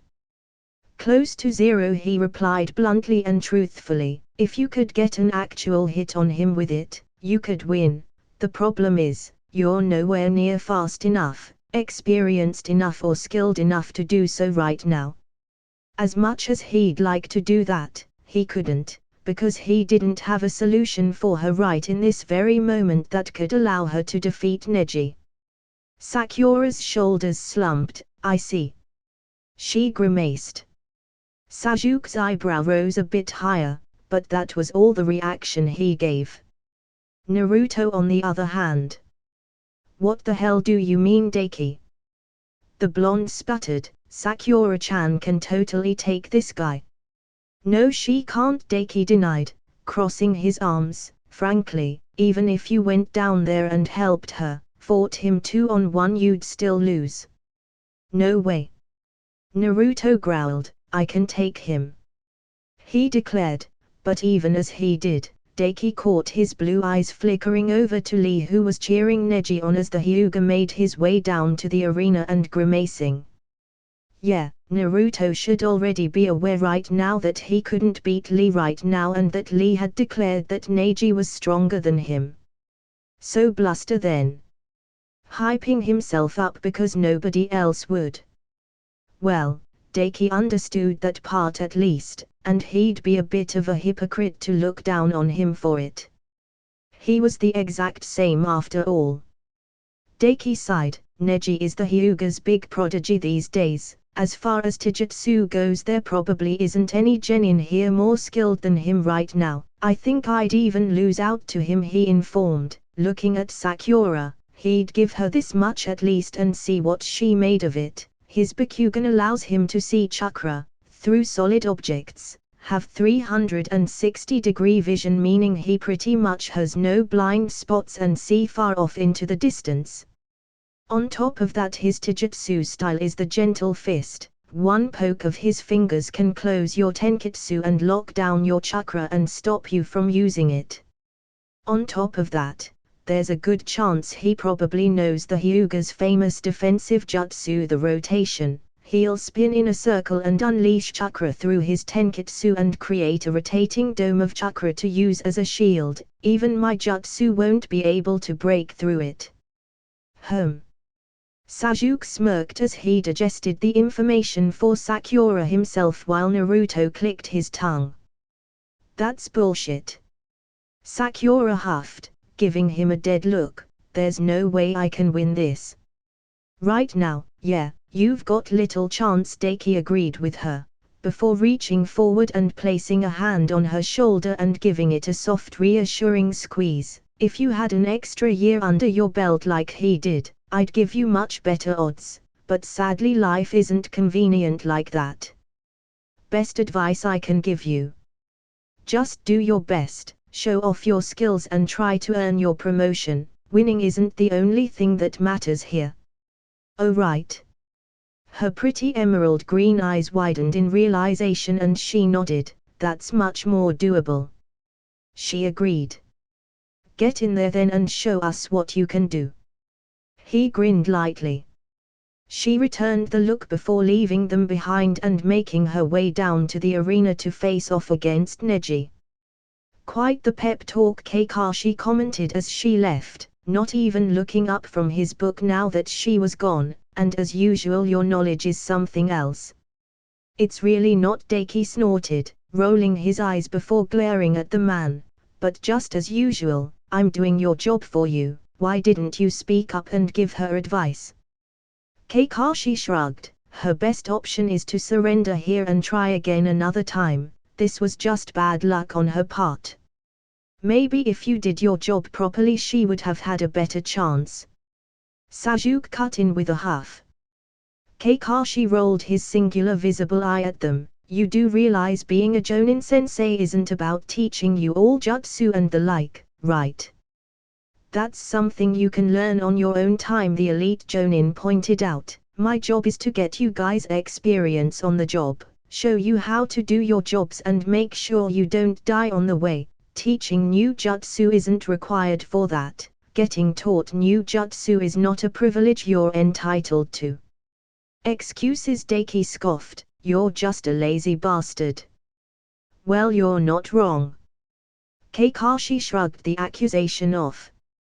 Daki rolled his eyes and looked away from the scarecrow-looking Jonin and turned his attention to the pink-haired girl making her way down to the arena.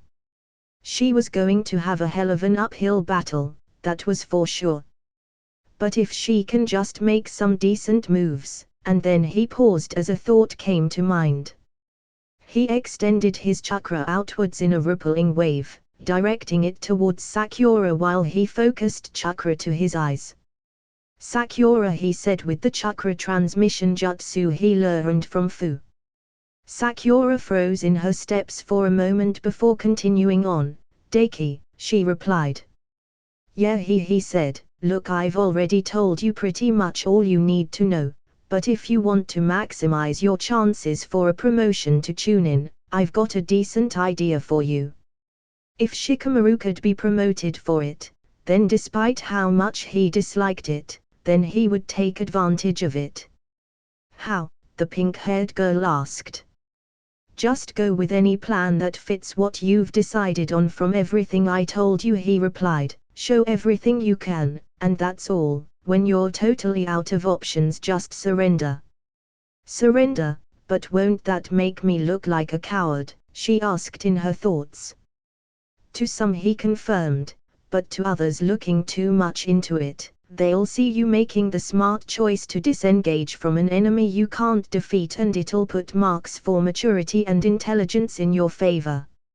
Ah, right, just like what Iruka-sensei said about heaven and earth, neither one is good enough alone. I can't just be strong, I have to smart as well, the pink-haired girl replied in realization. Right, I can do this, thanks.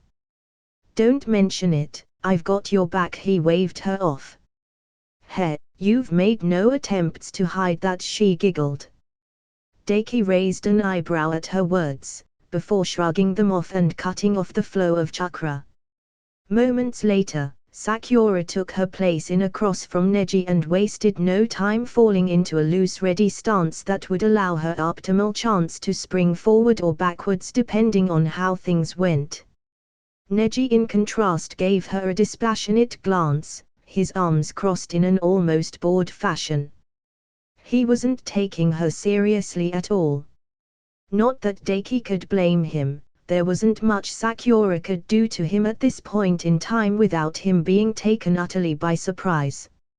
Hyatt looked between them and nodded before lifting his hand into the air and bringing it down. Sakura Hirano vs Neji Hyuga, begin. He declared aloud. For a moment, none of them made a move. Sakura was tense, ready to move at a moment's notice, but Neji didn't make a move. This is foolish, the older white-eyed boy scoffed. You should just surrender while I'm feeling generous. You have no chance at all at defeating me. I won't know that unless I try. The pink-haired girl replied tightly. Neji scoffed again. Utter stupidity, I have already seen all you are capable of and you fall vastly short of the level needed to even make me sweat, he replied. The only thing of note you have to your name is one singular jutsu that was given to you by someone else, a jutsu you can't even use without hurting yourself. Do yourself a favor and accept your fate and give you. As Neji was getting into his insulting tirade, still not taking the girl seriously at all and demeaning her with every word, Sakura used that chance to act. Her right arm, extended outwards, was flicked into a rapid jab. It wasn't anything blindingly fast and was actually very slow by Daki and even Neji's typical levels. But it wasn't meant to be anyway. Chakra rippled and a split moment later, a large compressed shock wave of pure force erupted from her fist and tore through the air towards Neji rapidly. An audible crack echoed through the room as Sakura's wrist once again snapped from the sheer force behind the jutsu and the girl gave a muffled scream of pain. Sakura chose the perfect time to attack and took advantage of Neji's arrogant grandstanding. Neji's eyes widened as the jutsu was on him in a split moment and quickly he spread his leg back, arms going outwards and wide before rapidly rotating like a spinning toad. Chakra sparked into existence, howling out of his tenketsu and forming around him into a large spiraling dome. The shock wave slammed into the dome of chakra and an explosion of sound blanketed the room, drowning out everything else for a few moments. What the heck was that? Naruto sputtered as the jutsu was dispersed. It looked just like your jutsu, Daki. Daiki barely paid attention to the blonde Jinchuriki, instead his eyes were on Sakura. She hadn't stayed idle. As soon as Neji started spinning and unleashed his ultimate defensive jutsu, she rushed towards it, even as her right arm dangled useless at her side. Smart, he nodded approvingly. After all, Neji, arrogant as he was being in regards to Sakura and not taking her seriously, hadn't activated his Bakugan yet, so his vision was currently obscured within his jutsu and he couldn't see her getting close. When Neji spun to a stop and his dome shield of chakra flickered away, it was just in time for Sakura to reach him, getting within just a few feet of him. Neji's eyes widened in shock as the pink-haired girl once again took advantage of him not taking her seriously and threw a rapid punch out with her remaining non-damaged arm, Shanero. The pink-haired girl roared. Once again the air rippled as a massive concentrated shock wave of pure force erupted from her fist at near point-blank range. Normally, this would have been the end, even as Sakura's second wrist snapped and the force of the jutsu jettisoned her back. This should have been checkmate. The problem though was in the sheer speed difference between her and her opponent. On seeming instinct alone, Neji spun, chakra erupting and roaring forth from his tenketsu. He didn't manage to form a shield of chakra even half the size of his previous one, but it did do its job. Even if the force still traveled through. Neji gagged noticeably as pure force slammed into his stomach and bodily lifted him into the air and threw him back, the chakra forming around his body bursting apart. It hadn't been properly formed after all. Neji spun through the air before landing on his feet over 20 feet away, clutching at his stomach and glaring fiercely at Sakura, who had landed in a crouched position, pain visible on her pretty face as her arms hung limp at her sides, already purpling deeply with bruising. "TCH, taking advantage of me speaking, how trivial," the Hyuga scoffed, "though a decent plan for trash like yourself. It doesn't change that it is my fate to defeat you," he added, letting go of his stomach and narrow his eyes. Veins visible throbbed around his eyes and his white irises became more pronounced as he activated his Daojutsu. He was just about to spring forward towards Sakura, no doubt rushing her down before she could even do anything and give her a mighty beatdown. Only, he never got the chance. "I give up." The pink-haired girl took Daiki's advice and surrendered. "What?" Neji was so shocked by the call that he actually stuttered forward a step. "What?" Naruto shouted. "Sakura Hirano has surrendered, the winner is Neji Hyuga," Hyatt declared, before calling for the medic ninja to make their way in. While everyone was busy being shocked over what just occurred, the pink-haired girl instead looked over her shoulder and met Daiki's eyes. He smirked and gave her a nod of approval. It was a very, very short bout. But it went a long way to showing Sakura's strengths and few of her many weaknesses.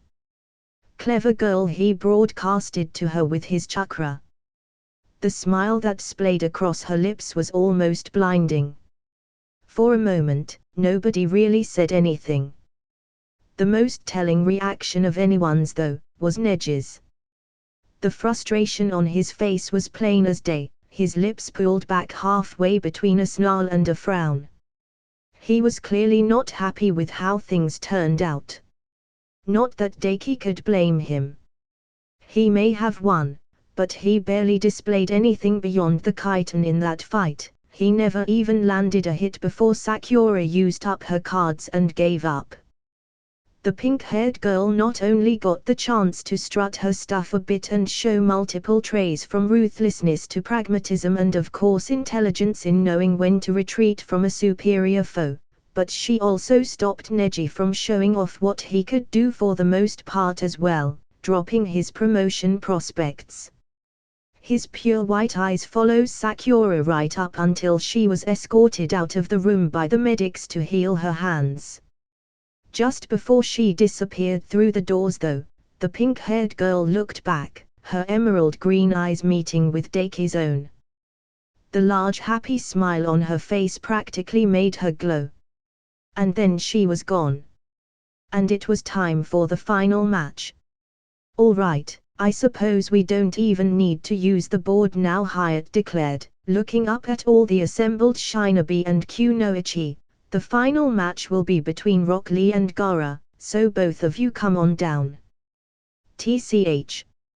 Neji turned away from the doors Sakura had left through at the announcement, clicking his tongue. The Hyuga began making his way back up at the same time Gaara impassively began making his way down and Yosh! Lee happily cheered, bouncing on his feet and rapidly shadow boxing in place, bandages fists scything through the air like bullets. "It is finally my turn, what a splendid time to be alive, Aisha." Lee! Guy shouted, cutting the leotard wearing Genin off and grabbed the boy around the neck. "Listen carefully, I have made quite an astute observation I feel I must share with you before you explode with the power of youth." "Yes, Guy-sensei." Lee gave him his full attention. Guy nodded before looking around almost suspiciously. "Your opponent, that gourd on his back, is suspicious," he not so quietly revealed. Daki snorted as Kakashi palmed his face at his side. "I mean, he's not wrong." The Tangenin laughed lightly. Guy was always a riot. In small doses. Neither Lee nor Guy seemed to notice all the dry gazes sent their way. Especially since. "Guy-sensei, thank you for your wisdom, I shall keep your words in mind." Lee happily took his words. "Oh Lee." Guy swept the boy into a tight hug, tears streaming from his eyes.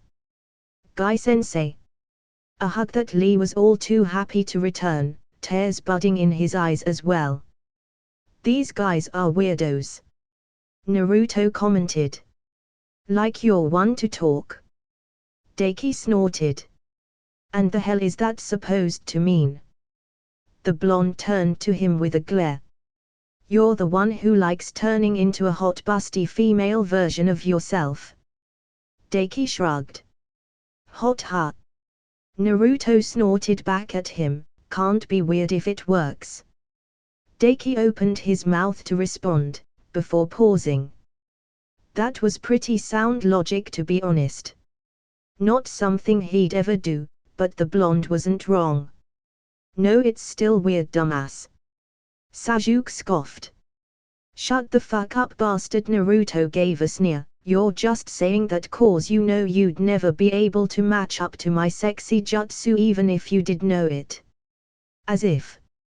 Sasuke growled, stepping forward to glare straight into the shorter, stockier blonde's eyes. "I could do it far superior to you, I just won't lower myself to such stupidity." Are they seriously basically arguing about who would be hotter as a chick? Daki thought blandly. "Mama, calm down girls, you're both pretty." Kakashi interjected with an eye smile. How the fuck did he even do that? It was kind of creepy actually. "Shut up, Kakashi-sensei." Both Uzumaki and Uchiha snapped at him together with twin glares of sapphire and onyx. Kakashi merely laughed and looked back down to his book. It was a good question to ponder though. I wonder if a female Sasuke could actually measure up to Naruto. Daki mused inwardly. And what would his female version even be called? Sasuke? Satsuki? Whatever the case, Sasuke would have an uphill battle. If Naruto was actually Naruto, Daki would have been all over her. That was just how hot she was.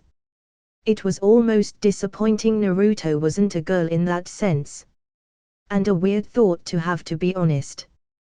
Thankfully one he didn't need to ponder long, thanks to Lee leaping from the platform they were standing on to land below facing opposite Gaara. "Gaara-san." Lee greeted the redhead Jinchuriki with a wide grin and a thumbs up, facing you here and now makes me very happy. Gaara, arms crossed, didn't even blink or utter a sound, just staring completely impassively at the bowl-cut bearing teen.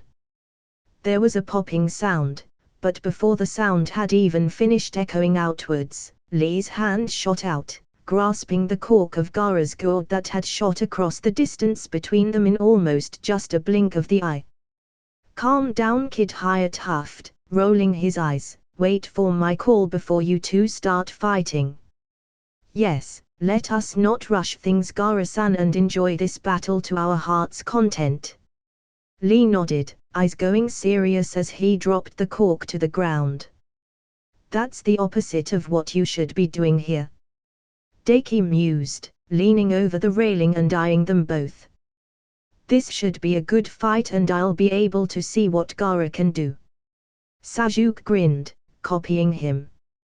"That guy gives me the creeps." Naruto frowned, "Something just wigs me out about him, but it'll be good to see what bushy brows can really do." Deki already knew how this would go. Though he admitted, "It'll be good to see the gates in action," he mused.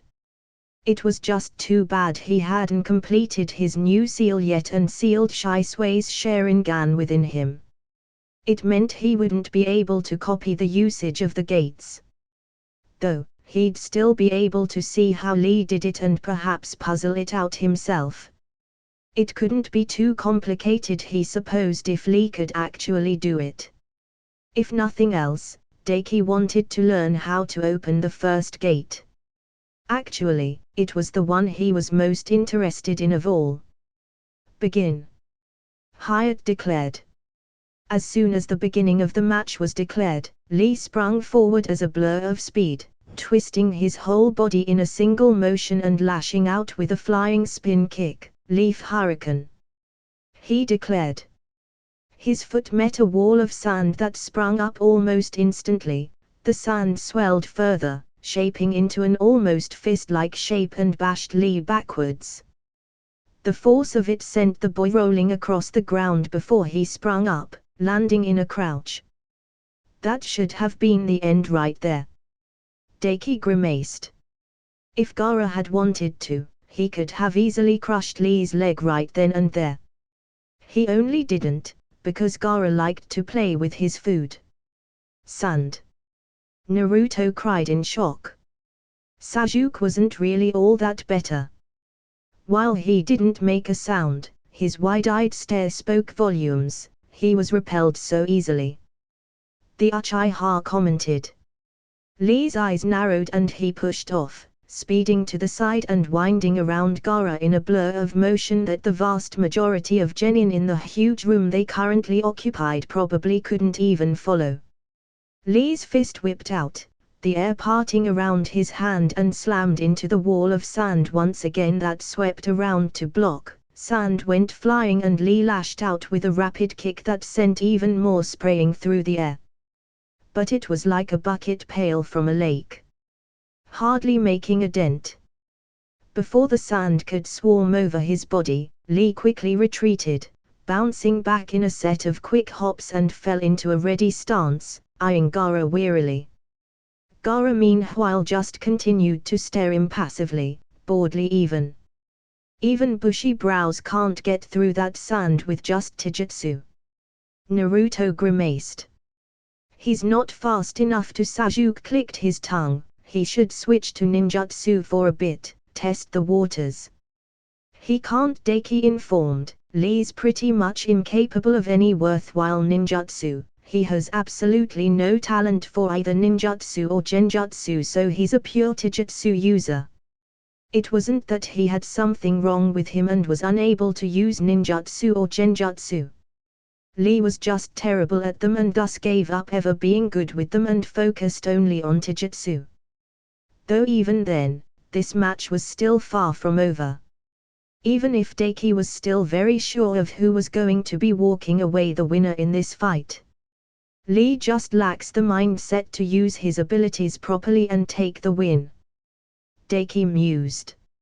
If it were him in Lee's place, he would lose the weights and open the first gate and just absolutely pound Gaara's head in. No hitting him all over and wearing him down, he'd just target the same spot over and over again and crush his skull. It would not only be the best way to deal with that sand armor, but it would also pose the least risk with using the gates themselves before he could handle them. And Lee couldn't handle the upper gates as he was right now, his body wasn't strong enough to withstand them currently. Even beyond the damage Gaara had done to him, the most damage had been done to Lee by himself. How boring. Gaara commented for the first time and lifted his hand towards Lee. As he did, the sand around him surged out rapidly and shot towards the older Genin, who quickly sprang away, jumping up to the top of the giant hand statues, making the seal of reconciliation to escape the wave of sand. "Lee, take them off!" Guy shouted as he landed. He should have taken them off from the very beginning. Daki scoffed inwardly. As much as he found Lee a pretty cool guy, that didn't change that his choices were stupid and he put himself at a handicap for his opponent with those weights. A massive negative black mark towards a promotion. Lee, after all, was the complete opposite of Shikamaru. While Shikamaru had the intelligence to be a Chunin but lacked the strength and ability, Lee had the strength for it, but not the mentality. "But Guy-sensei!" Lee shouted back, completely taking his eyes off of his opponent, "You said I must never take them off unless defending someone or something precious." "It's okay, Lee, I approve of it in this instance." Guy grinned and flashed him a thumbs up. This was stupid. He'd loved this fight before. But watching it here in person, and being as he was now, it was frustrating him. He's a fucking Shinobi, why would he never take his weights off unless for something like that? Daki scoffed inwardly, hands gripping the railing too tightly, the metal of it warped beneath his grip. He was lucky to never have been killed from that sheer stupidity. And even as he sat down to take off his weights, completely disregarding Gaara still, Daki couldn't help but shake his head. The only reason he was even getting the chance to take them off right now, was because Gaara had stopped attacking and was eyeing him with curiosity. If the redhead Jinchuriki was as pragmatic as he was ruthless, he'd just keep attacking and not give Lee the chance to show off. He was a freaking sitting duck right now. Watching this right now, Daki came to a conclusion. Lee was far more stupid than Naruto ever was, and it was a wonder he ever made it to Chunin. "Yosh, here we go."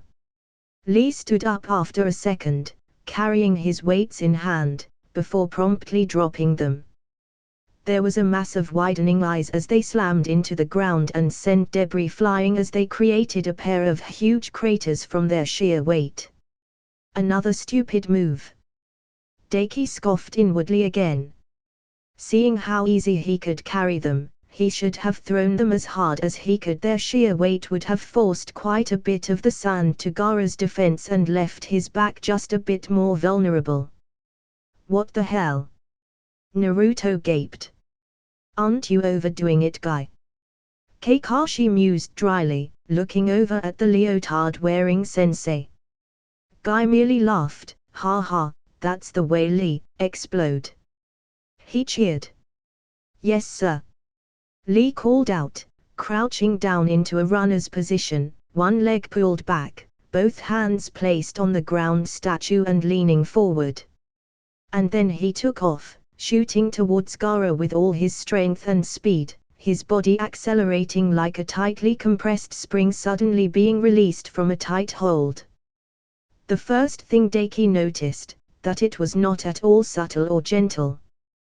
The sheer force the older leotard-wearing Genin took off with, shattered the top of the statue he was standing atop. And the air itself exploded with a sonic boom from his sheer speed. He crossed the distance in a split moment, getting behind Gaara before the red-haired Jinchuriki could react. His sand was not so slow though. A wall of sand rose up just as Lee's fist shot forth like a bullet, aiming for the back of Gaara's head. It wasn't quite fast enough though and was too thin to stop the full speed and power behind the blow, and Lee's fist went straight through it. It was just enough though to slow Lee's blow down for more sand to rise up. Seeing that, the older Genin quickly pulled his hand free and moved in a blur, circling around Gaara and launching out with a spin kick aimed at his head as the Jinchuriki turned to his back, already a step behind. Once again a thin wall of sand rose up and blocked the blow, but not enough to stop it from going through. And then Lee once again disengaged and juked around to Gaara's right as the redhead whirled around to face his front, another blazingly fast punch aiming for his cheek, which was once again softened by a thin wall of sand, forcing the bowl-cut sporting Shinobi to circle around to the other side. Holy crap, he's so fast I can't even see him move. Naruto voiced in shock, blue eyes wide in disbelief. Sasuke at his side said nothing, but his eyes were just as wide, Sharingan shining brightly. Deki crossed his arms as he watched Lee zip around Gaara, probing his sand defense with powerful rapid blows, switching to another point with each blow. I'm faster. Deki noted for one. Not by a massive amount, but he was faster than Lee was. The second thing he noticed was that Lee wasn't at all used to moving at the speeds he was currently moving at. He could see some lingering hesitation in his attacks, some almost amateurish movements here and there despite the older boy's obvious skill. He's not used to fighting without his weights. Deki mused. Which was to be expected considering the rules Guy had set for him. He probably only had a little experience sparring with Guy and possibly his teammates without his weights. But nothing more than that. And his inexperience with his current unhindered abilities shone brightly to Deki's eyes. He was so fast Gaara's sand was having trouble keeping up and only barely managing to get a meager defense in place. Lee's blows were fast and heavy, each one capable of piercing through that meager defense. Yet, he never committed fully to his blows. He backpedaled every time he met resistance, coming from a different angle and trying to overwhelm the reaction time of the automatic sand defense. And while it was working, albeit slowly, with the sand defense, bit by bit putting up less of a defense, he could have gotten through from the very first blow if he just committed to it. He was draining his own stamina unnecessarily and giving Gaara time to adapt at the same time. Finally though, Lee having worn down the sand defense flipped and accelerated, coming around to Gaara's front and spun over the thinnest shield of sand rushing to his defense yet and brought a back heel kick down atop Gaara's skull. Lee's own momentum from the kick not only sent the bowl-cut sporting boy skidding back out of any retaliatory range, but sent Gaara skidding the opposite way as well, the redhead only kept upright by his sand. He. Guy puffed his chest out proudly. In terms of speed, there's not a single Genin here that can keep up with Lee. All around Deki could see people staring wide-eyed down at the boy, none more shocked than Tamrai, who was gripping the railing she was standing behind tightly and staring down at the spectacle below gobsmacked. There was a cracking sound that echoed audible as a fissure ran up Gaara's cheek. I'm faster, Deki announced with a shrug. Honestly, he was actually a bit disappointed this was all Lee amounted to. He could be so much more right now if he just was smart about things and trained more without his weights on to get used to his speed. What use was all that speed and strength if he couldn't even use it properly? He felt many an eye on him after his announcement, but his eyes were more focused on somebody else.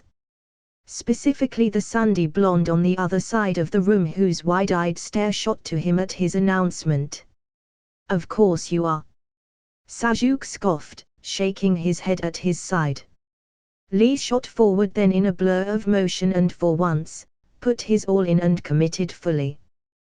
Gaara's sand wasn't fast enough to amount a large enough defense to block him before the older boy's fist smashed into his face and sent him flying back.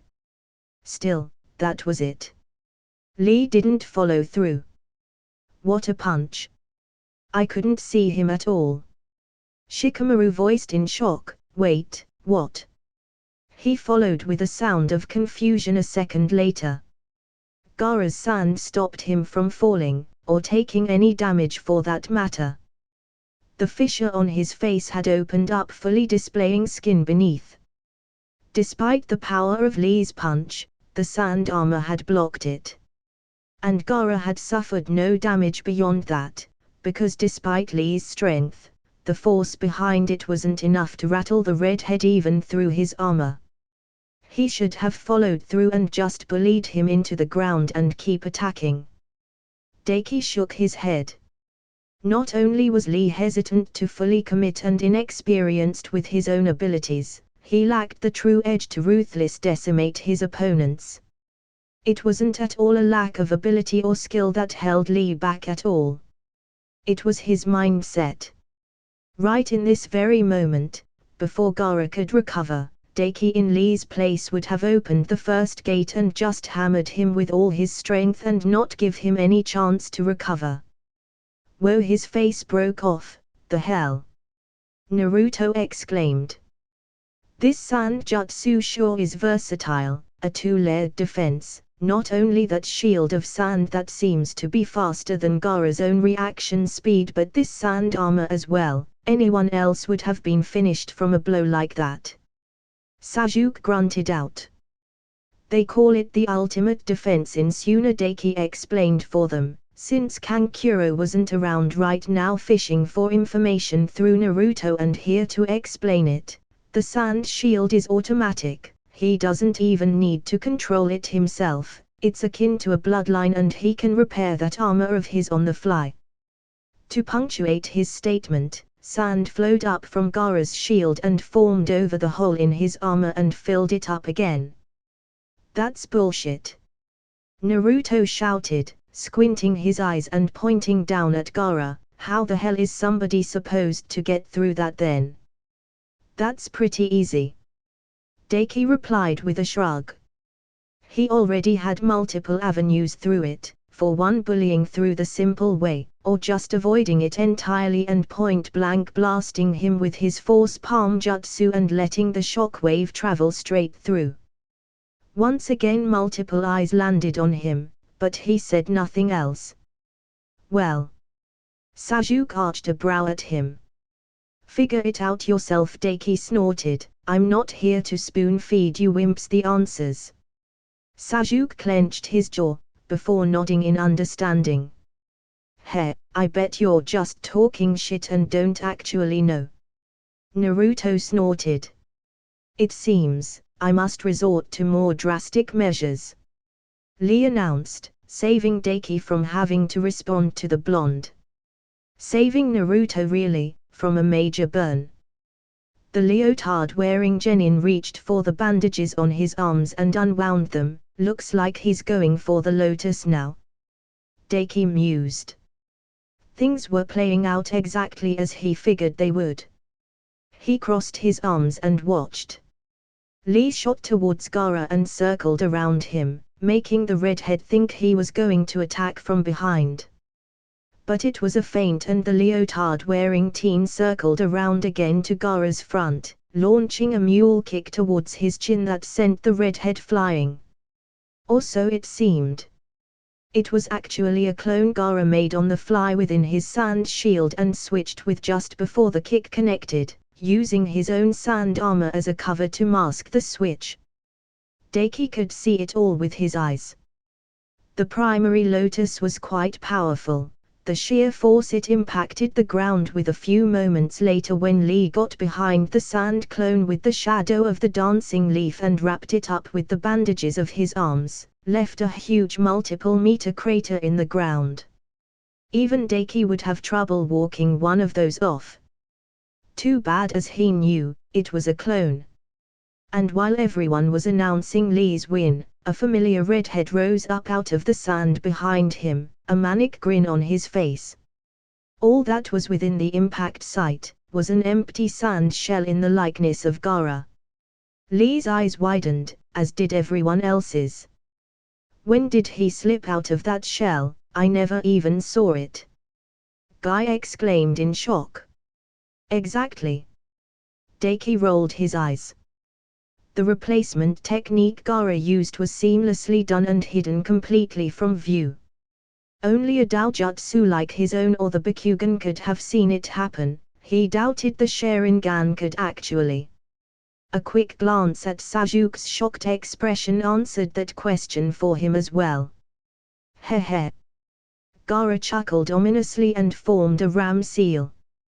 The sand around him surged in size and exploded forward like a rushing wave and slammed into Lee, who was too hurt from the primary lotus to dodge.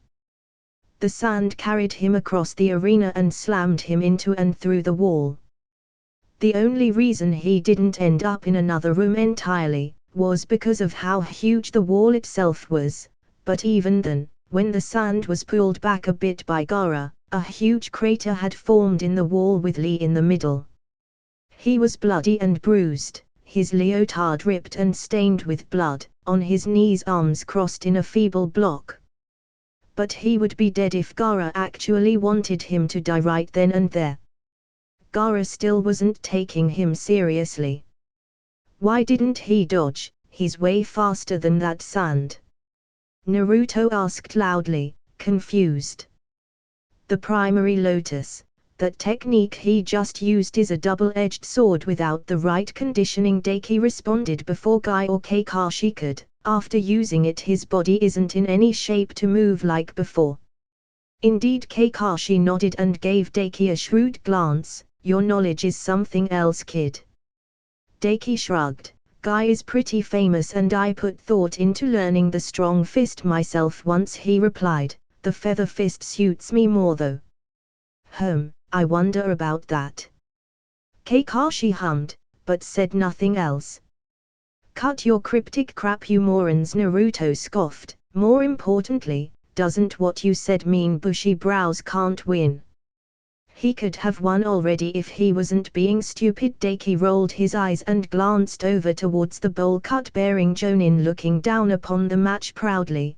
Guy-sensei, tell him to give up. He called over. As much as he would like to see the 8 gates in action and learn from it, it wasn't worth Lee damaging his spine and putting his life in jeopardy over a freaking Chunin exams that happened every 6 months.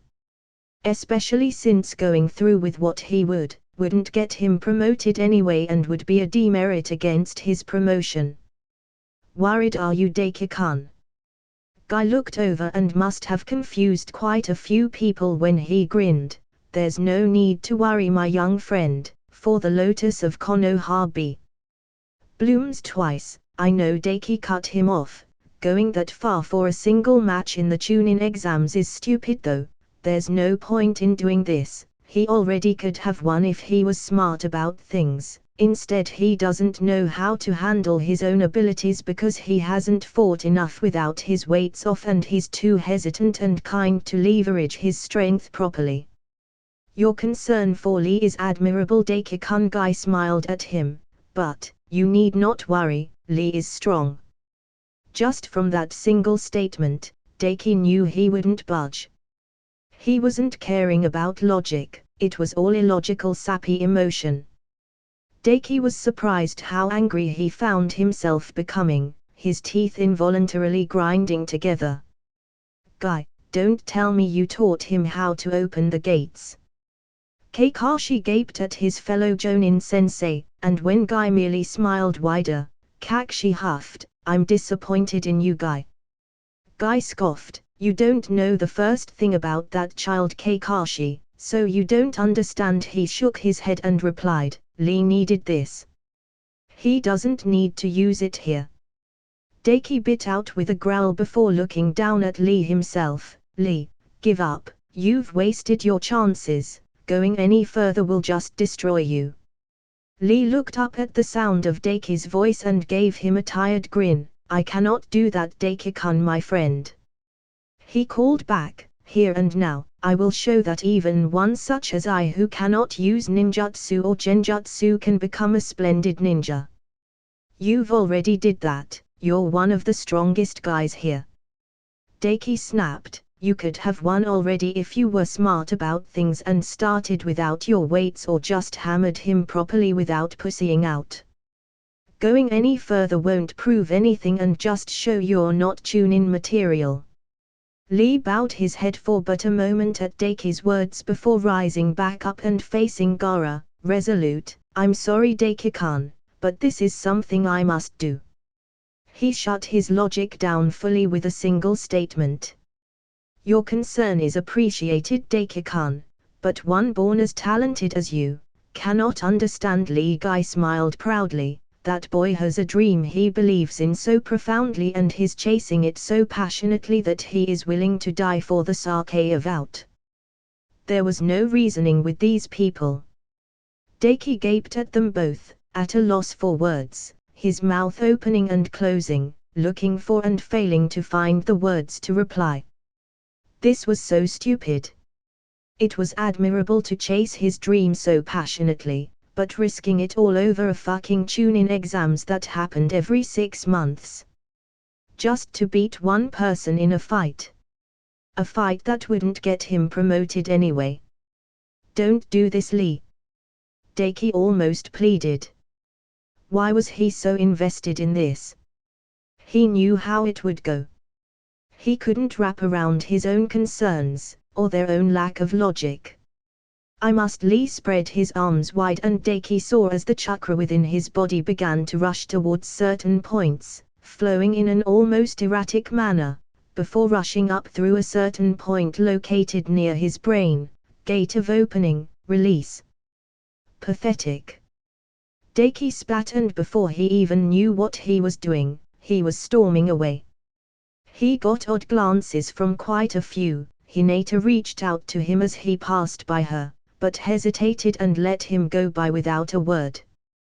He left the room behind amidst Lee's shouts as he released one gate after another. He couldn't bear to stand by and watch when such idiocy was taking place. Quite simply, Daiki had to leave the room before he did something stupid and intervened on Lee's behalf himself. That was not his place. Even as thunderous booms echoed from the arena out into hallway and reverberated through the very tower itself, Daiki refused to even look. With his jaw clenched, he ignored everything utterly.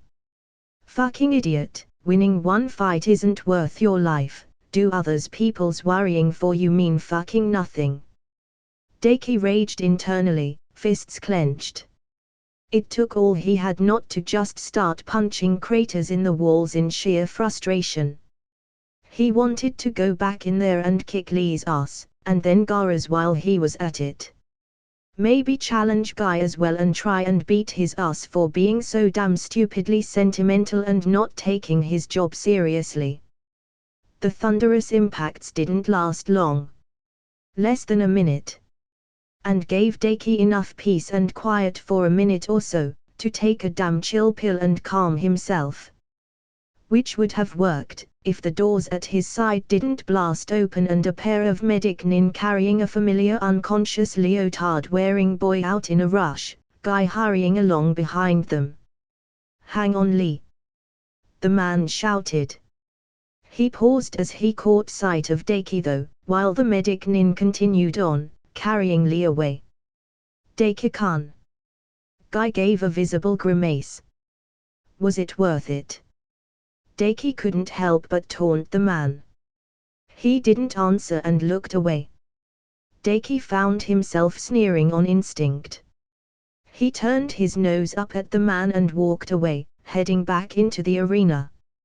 I used to think he was the best sensei before, he thought. Now, not so much. At least personally now, he knew not what to do. Between Guy and Kakashi, Daiki figured he had a full-on example of what not to do as a sensei and perhaps even a parental figure. There was a stunned silence that greeted Deki when he made his way back into the large room the prelims were taking place in. The bottom floor, which before the final fight had taken little damage, was riddled with craters, spider web cracks and piles of debris. Many a paled, shock-filled face met his gaze when his eyes swept over the room. Specifically the likes of Ino and Shikamaru, who were amongst the weakest gathered within the room, couldn't hide the disturbed looks they had at all, such was their shock at the fight they just witnessed. Daki's eyes roved over to the other side of the room. Specifically, upon the two remaining Sand siblings within the wide-spaced room. Despite the damage done to her clothing and such that had came from her fight with Tenten, there was a wide, smug smirk on Tamri's face, her arms crossed. While at her side, stood Gaara, his clothing torn and frayed, yet not a single bruise upon him, an impassive look upon his face. Teal eyes met Daki's own, sensing his gaze upon him, and Gaara stared back at Daki, examining him. Daki couldn't hold back the scoff that erupted from his throat, frustration bubbling inside him. All that big talk about your dreams and using a forbidden jutsu that you couldn't even handle, and for what? To ruffle his clothes a bit, he thought derisively of Lee's efforts. Lee's courage was vastly overshadowed by his own stupidity.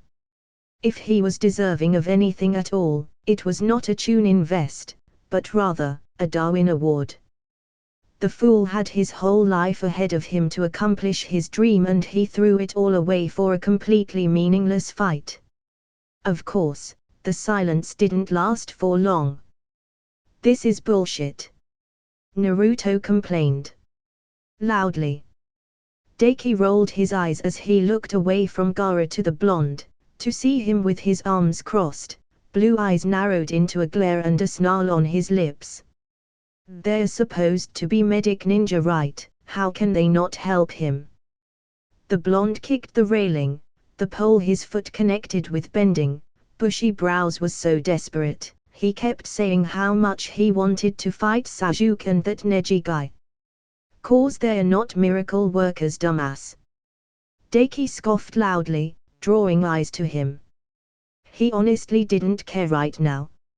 Naruto had made himself a convenient target to unleash a bit of his frustration on. "You're back," Naruto noted in surprise, before shaking his head and growling, "And what's that supposed to mean? I've seen those guys heal broken bones pretty easily before, they should be able to heal what that sand jerk did to him." Daki crossed his arms. "It isn't what Raccoon Boy did to him that's the problem, it's what he did to himself. The gates are called a forbidden jutsu for a reason, because of the toll it takes on the body to use them. Lee was just too weak, end of story." "The hell do you say?" Naruto snarled indignantly, uncrossing his arms and tensing his shoulders in Daki's direction. "Did you see how Bushy Brows fought? There ain't nothing weak about that guy. Besides, what would you know, you stormed off before the fight was even finished just 'cause Bushy Brows wouldn't listen to you. And look where he ended up," Daki shot back. "If he listened to me, he wouldn't be a cripple for life." "And for what? To soothe his ego and claim he can fight against the strong. If the Morin bided his time until he could handle the gates better, that would never be a problem, but he traded everything for a single meaningless fight against an utter weakling." Weakling. Naruto gaped at him, and he was not the only one. Daki didn't bother looking to see who else was shocked by it, but the way Sasuke's eyes widened briefly and how Kakashi furrowed his brows was telling enough. "You heard me," Daki rolled his eyes. "Gaara ain't shit, none of you are. I could beat every single genin in this room with one arm tied behind my back. The fact Lee would waste his life to try and one-up another weakling just shows how pathetic he is. And the best of it is, he crippled himself with his own jutsu. Gaara literally could have just huddled up inside his sand and let Lee kill himself and show how inept he really is." Laying it on a little thick, aren't you?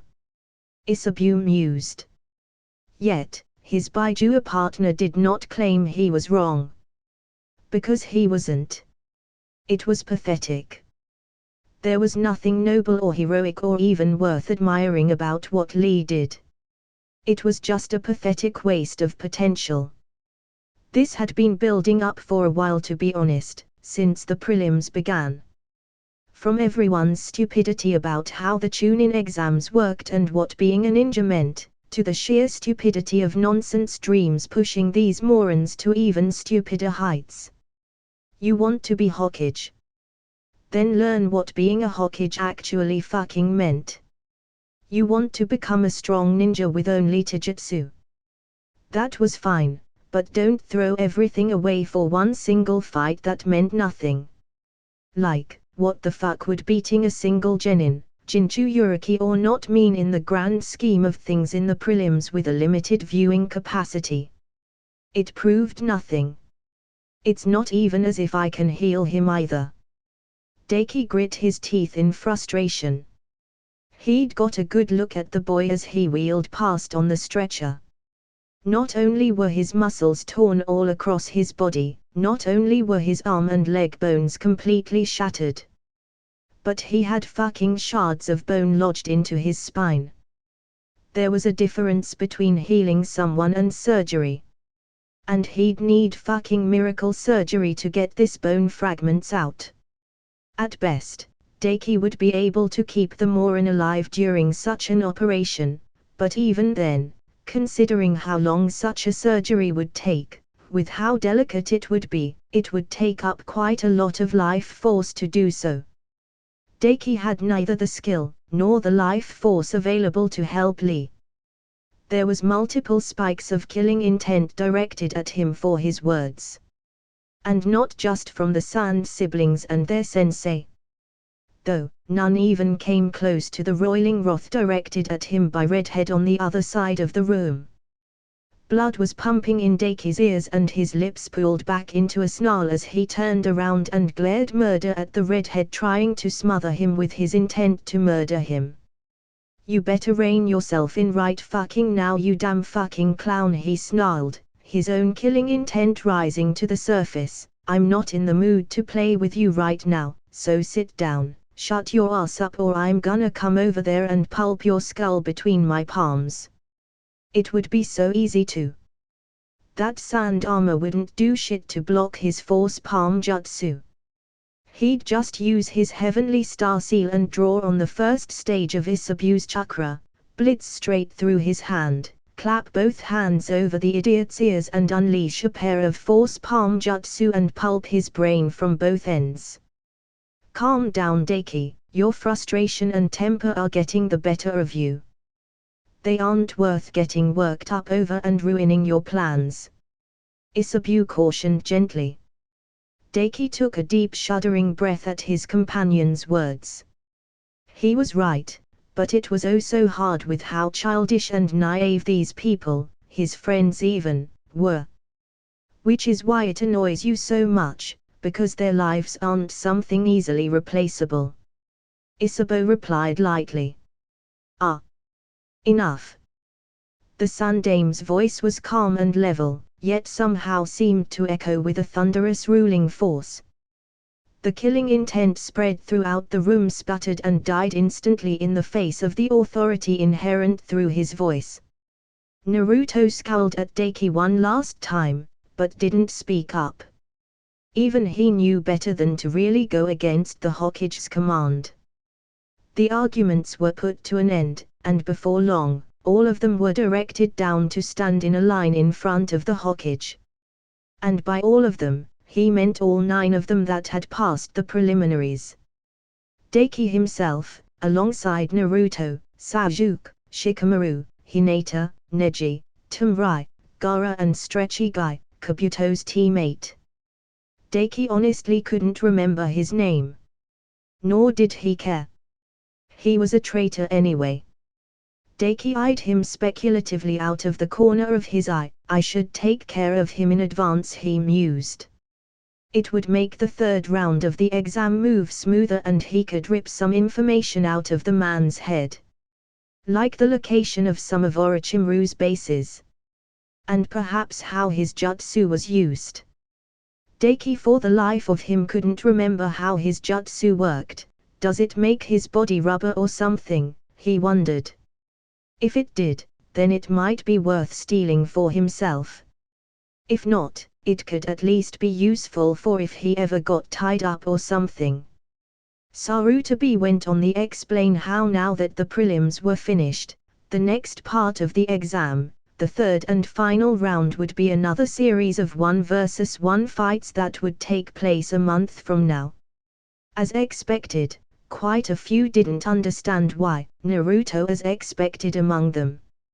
And the old man had to once again go over the fact that the Chunin exams was in fact just a glorified dick measuring contest and they had to give some time for people of power from around the elemental countries to make their way to Konoha to watch. Honestly, it's constantly in one ear and out the other with these people. Deki rolled his eyes. Even Shikamaru for all his vaunted intelligence was just the same in that regard. Once again, the Naraclan heir was a prime example of why intelligence did not mean wisdom, nor did it mean common sense either for that matter.